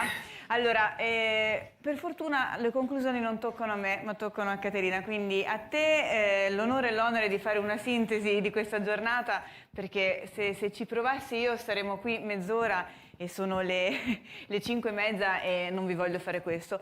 Volevo solo fare un paio di considerazioni. Innanzitutto un grandissimo ringraziamento è dovuto alla Macro Area Nord nella persona di Paolo, il suo coordinatore, quindi un applauso per Paolo. A tutti i ragazzi della Macro Area Nord che hanno contribuito a questo evento, ma soprattutto a Matteo Corazza ed il Veneto e a Luca Spagnol ed il Friuli. Grazie a voi veramente per averci portati qui. Sono sempre felice a fine evento, o comunque verso la chiusura del convegno, di salire sul palco, girarmi e vedere che la sala è ancora piena, che vuol dire che qualcosa ha funzionato. Quindi complimenti anche a tutti voi che siete ancora qui, grazie di esserci e siete qui perché il tema di oggi è veramente importante, è veramente centrale a quello che noi siamo, quello che noi giovani rappresentiamo, perché noi cerchiamo sempre di spingerci oltre le considerazioni del momento, spingersi oltre l'emergenza, perché sappiamo che purtroppo le emergenze nel nostro settore sono all'ordine del giorno. Oggi in Consiglio ne parlavamo, c'è il problema del codice degli appalti, il caro materiali, la proroga o meno del PNRR, il superbonus, 1000 problemi che ci impediscono spesso di pensare a lungo termine. Quindi la missione che noi ci diamo come giovani è quella di non dimenticarci che bisogna anche occuparsi del futuro, perché il futuro è nostro, il passato è stato costruito da altri, il presente lo stiamo vivendo ed è stato costruito nel bene o nel male per noi dalla generazione che ci ha preceduti e noi siamo i costruttori del nostro futuro e di quello che vogliamo lasciare a chi viene dopo. Mi collego un po', inizio dalla fine e poi vediamo dove arriveremo. Si parlava degli orizzonti al 2040, al 2050. Noi nel nostro ultimo convegno nazionale abbiamo optato di pensare a un orizzonte un pochino più breve, al 2030, perché pensare oltre 10 anni diventa complicato e quindi l'anno scorso a Positano abbiamo iniziato a cercare di pensare quale mondo ci avrebbe aspettati dopo il PNRR. E il risultato è stato un mondo in grandissimo cambiamento. Mi trovo molto con le considerazioni che sono state fatte sul cambiamento demografico di cui si è parlato oggi, perché chiaramente se vogliamo partire dal cosa costruiamo, bisogna pensare al per chi, come avete detto già durante i lavori del convegno. E siamo un paese che sta invecchiando, siamo un paese che si sta demograficamente restringendo, perché il dato che a me spaventa più di tutti è che noi oggi siamo circa 60 milioni e nel 2050 saremo 49 milioni e questo dato è veramente orrificante, però è un dato che potremo solo contrastare con investimenti in welfare familiare, investimenti in welfare per donne e giovani, perché adesso esula un pochino dal tema di oggi, ma ci tengo a sottolineare quando noi parliamo delle competenze che mancano, perché a noi manca forza lavoro, è un dato di fatto. Prima della crisi avevamo 600.000 posti di lavoro in più, ora ce ne mancano 200.000 per fare il PNRR e gli investimenti che verranno dopo.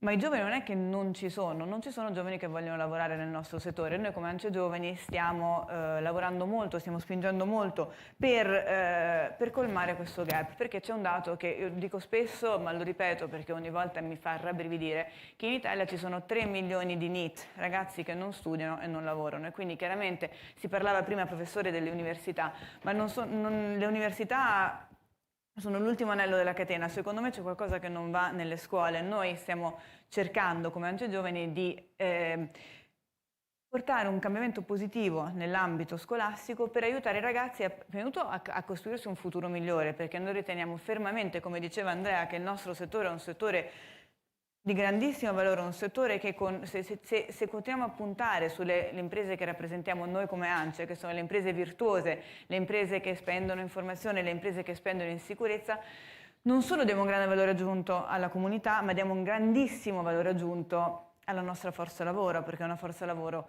ben pagata, che lavora in sicurezza e estremamente formata. E quindi questo è un appunto sulla missione di ANCE Giovani, che è quella di portare nuova linfa al settore, cercando di scardinare questa totale incompatibilità che c'è oggi tra il sistema formativo e il mondo lavorativo tutto, ma in particolar modo il nostro. Cosa si costruirà? Beh, lo ha detto la persona che ha parlato prima di me.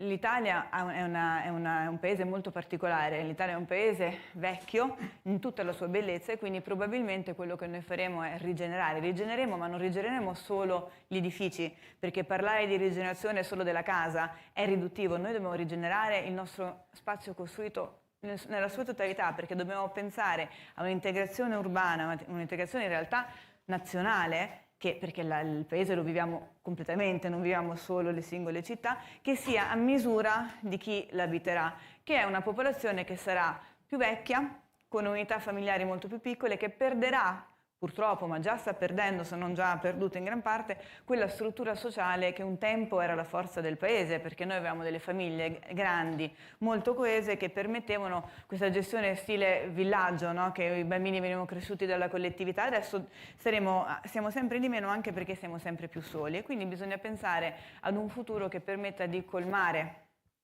questo divario e rendere più inclusive le città. E quindi mi ritrovo anche nel commento che è stato fatto sulla, adesso non ricordo il termine esatto, ma cercare di rendere più flessibile gli spazi, più flessibili e più fruibili gli spazi costruiti, non solo le nostre case, perché vabbè, in Italia la casa è il bene primario, in tanti altri paesi non lo è, ma anche gli spazi comuni, perché è passato il momento in cui si fa una cosa specifica in ogni posto che si visita, deve esserci maggiore flessibilità. Questo per dire che comunque il nostro cosa è inestricabilmente legato, come abbiamo visto oggi, con chi siamo noi e dove arriveremo e dove andremo. E per invertire la tendenza di depotenziamento della nostra struttura sociale, di depopolazione del paese, dobbiamo puntare sempre di più sul valorizzare quello che abbiamo, e qui torno alle risorse umane, torno alle persone che poi sono al centro di tutta l'economia italiana e sono al centro delle nostre imprese. E quindi il chi. Diceva, adesso ti sto citando tanto Andrea oggi, ma diceva chi siamo noi, chiaramente siamo noi imprese di costruzioni virtuose del territorio italiano, siamo noi imprese storiche e imprese nuove, perché se è vero che oggi se vai a chiedere a un ragazzino cosa vuole fare da grande, molto probabilmente forse qualcuno ti dirà un ingegnere, un architetto, pochi diranno un costruttore e nessuno dirà un tecnico. Penso però che questa tendenza si possa invertire sia con un buon proselitismo, che è quello che cerchiamo di fare tutti i giorni, ma anche con l'evoluzione del comparto. L'altro ieri ho parlato ad una tavola organizzata da ILTI, che è uno dei nostri partner storici ed è uno dei partner con cui lavoriamo, che crede di più veramente in formazione e innovazione, ed è per questo che abbiamo un legame veramente forte con loro, tant'è che prima dell'estate siamo andati anche al loro training center a Milano e abbiamo provato tutti i nuovi attrezzi che loro hanno hanno sviluppato per innovare anche il lavoro manuale, perché quando si parla della grande innovazione nel nostro comparto, chiaramente ci sono due tipi di innovazione che si possono implementare, l'innovazione di prodotto e l'innovazione di processo. L'innovazione di prodotto, vabbè, la conosciamo tutti, sono le casette estruse che vediamo in Cina o il modulare molto aggressivo. In un paese come l'Italia probabilmente l'innovazione è più di processo, perché il prodotto deve essere, ad esempio se dobbiamo fare un lavoro su un edificio bello come quello in cui vi trovate oggi, non possiamo estrudere un modulo, però possiamo lavorare in maniera più efficiente. Quindi il corso di formazione che abbiamo fatto con ILTI era per vedere dei nuovi macchinari, nuovi attrezzi che rendessero più facile la vita nei nostri cantieri, anche quelli più piccoli. Ma non è quest'oggi non sono qui per fare una pubblicità a un fornitore, ma solo per dire che anche con i vari mezzi che abbiamo visto nell'ultima presentazione e con tantissime tecnologie che noi stiamo studiando e scoprendo come giovani, si parte dal BIM, che il BIM diciamo è un po' la vecchia generazione di queste tecnologie innovative ed è più una piattaforma di gestione di tutto quello che si può portare per rendere snello, efficace e produttivo un cantiere, perché poi, parafraso di nuovo una cosa che è stata detta, il nostro obiettivo è quello di lavorare meglio, più velocemente, con tempi più certi, guadagni più sicuri, ma soprattutto con sicurezza per i nostri dipendenti e in maniera sostenibile, perché la sostenibilità ormai è un punto cardine delle nostre imprese. Sostenibilità che, mi preme sottolineare, deve essere non solo ecologica, ma anche sociale ed economica. E quindi chi costruirà? Chi siamo noi e tutti i nuovi imprenditori che noi speriamo, perché siamo ANCE, quindi speriamo che ci saranno tanti nuovi imprenditori che si uniranno ai nostri ranghi, le nostre imprese che vogliamo vedere crescere, non diminuire, moltiplicarsi, non svanire, con le nuove competenze che dovremmo intercettare. Qualche anno fa, e concludo, c'era un dibattito in corso all'interno del nostro gruppo perché si parlava di portare un piccolo progetto di stampa 3D come laboratorio sperimentale. Ci è stato detto: state attenti perché i sindacati vi faranno la guerra, perché se portate le tecnologie in cantiere gli operai non avranno più lavoro. E quindi non ve lo lasceranno mai fare. Oggi il mondo è cambiato perché non ci sono gli operai e quindi mi sento di dire che in questo è un momento proprio per investire in nuove tecnologie che ci permettono di colmare questo gap, che nonostante i migliori sforzi che noi stiamo facendo e faremo di invogliare i giovani di oggi a valutare e a approcciare una carriera nel settore dell'edilizia e nonostante i tentativi anche di portare dei nuovi flussi dall'estero, perché l'ANCE sta facendo dei progetti pilota proprio per stimolare l'ingresso in Italia di lavoratori competenti, in realtà dobbiamo affrontare i fatti e sapere che dobbiamo evolvere il modo di lavorare per rendere più efficiente ogni singola ora uomo, perché non possiamo più permetterci gli sprechi del nostro tempo e gli sprechi delle nostre risorse, perché il nostro settore è uno dei meno remunerativi al mondo, proprio perché non abbiamo fino adesso, ma io sento, voglio credere che adesso è il momento del cambiamento, fino adesso non abbiamo molto innovato il nostro processo costruttivo negli ultimi 50 anni. In alcuni comparti specifici sì, nell'industria sì, cioè nella costruzione di capannoni industriali sì, nella logistica sì, nelle infrastrutture sì, ma nell'edilizia quella tradizionale no. Quindi questo è il momento di farlo. Quindi chi costruirà cosa? Io spero che noi, con tutte le nuove competenze che introdurremo al mercato, costruiremo nuove cose e rimetteremo a nuovo vecchie cose, rendendole ancora più belle, rendendole più fruibili e rendendole sicure anche per un futuro che è il futuro che noi vogliamo. Grazie. Grazie Angelica Donati. Grazie. A te l'onore, Caterina Viziano. Ance Liguria. Ance Liguria, presidente Ance Liguria. Prego. Allora, a me tocca il grato compito di chiudere i lavori oggi. E dopo Angie è sempre abbastanza difficile, soprattutto perché Angelica ha fatto un excursus preciso di tutto quello che sono stati i lavori organizzati veramente con una grandissima efficienza da parte di tutto lo staff di Ance e Veneto, e che ringrazio veramente perché la struttura è stata incredibile. I relatori ci hanno regalato momenti di riflessione e spunti di riflessione che porteremo a casa, che faremo nostri. In particolare io mi sono segnata una frase che vorrei ricondividere con voi del professor Millevoi, che è: immaginare il futuro per plasmare il presente. Ecco, noi stiamo vivendo un presente di cambiamenti drastici su tutti i punti di vista. Qualche anno fa non avremmo mai pensato di poter passare mesi chiusi in casa durante il Covid. Questo ci ha fatto cambiare completamente il modo di vivere casa nostra, il modo di pensare agli spazi che condividiamo, e in tutto ciò, in questi ultimi anni, il mercato è cambiato, la ricerca delle esigenze delle persone sono cambiate. Oggi abbiamo avuto un momento veramente di grande riflessione su quello che è il cambiamento che stiamo vivendo, cambiamento che la mia regione in primis negli ultimi anni sta vivendo in maniera fortissima, molto veloce, in particolare dopo la caduta del Ponte Morandi la Liguria ha avuto una corsa su tutto quello che è la grossissima emergenza delle nostre infrastrutture, che hanno bisogno veramente di essere fatte, costruite e fatte bene. Quindi il futuro sicuramente sarà nelle nuove infrastrutture, nella qualità dei progetti che faremo. Non mi voglio veramente prolungare, ma voglio solo proporre veramente un grande applauso a Matteo Corazza. Va bene, non mi importa niente, perché veramente ha regalato una grande giornata di lavoro a tutti voi che siete ancora qui presenti, che non vedete l'ora di alzarvi.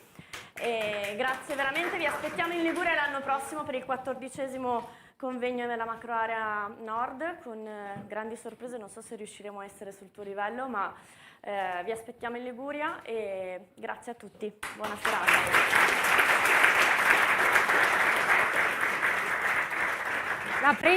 La prendo come una chiusura ufficiale, non volevo aggiungere altro, quindi grazie ancora a tutti.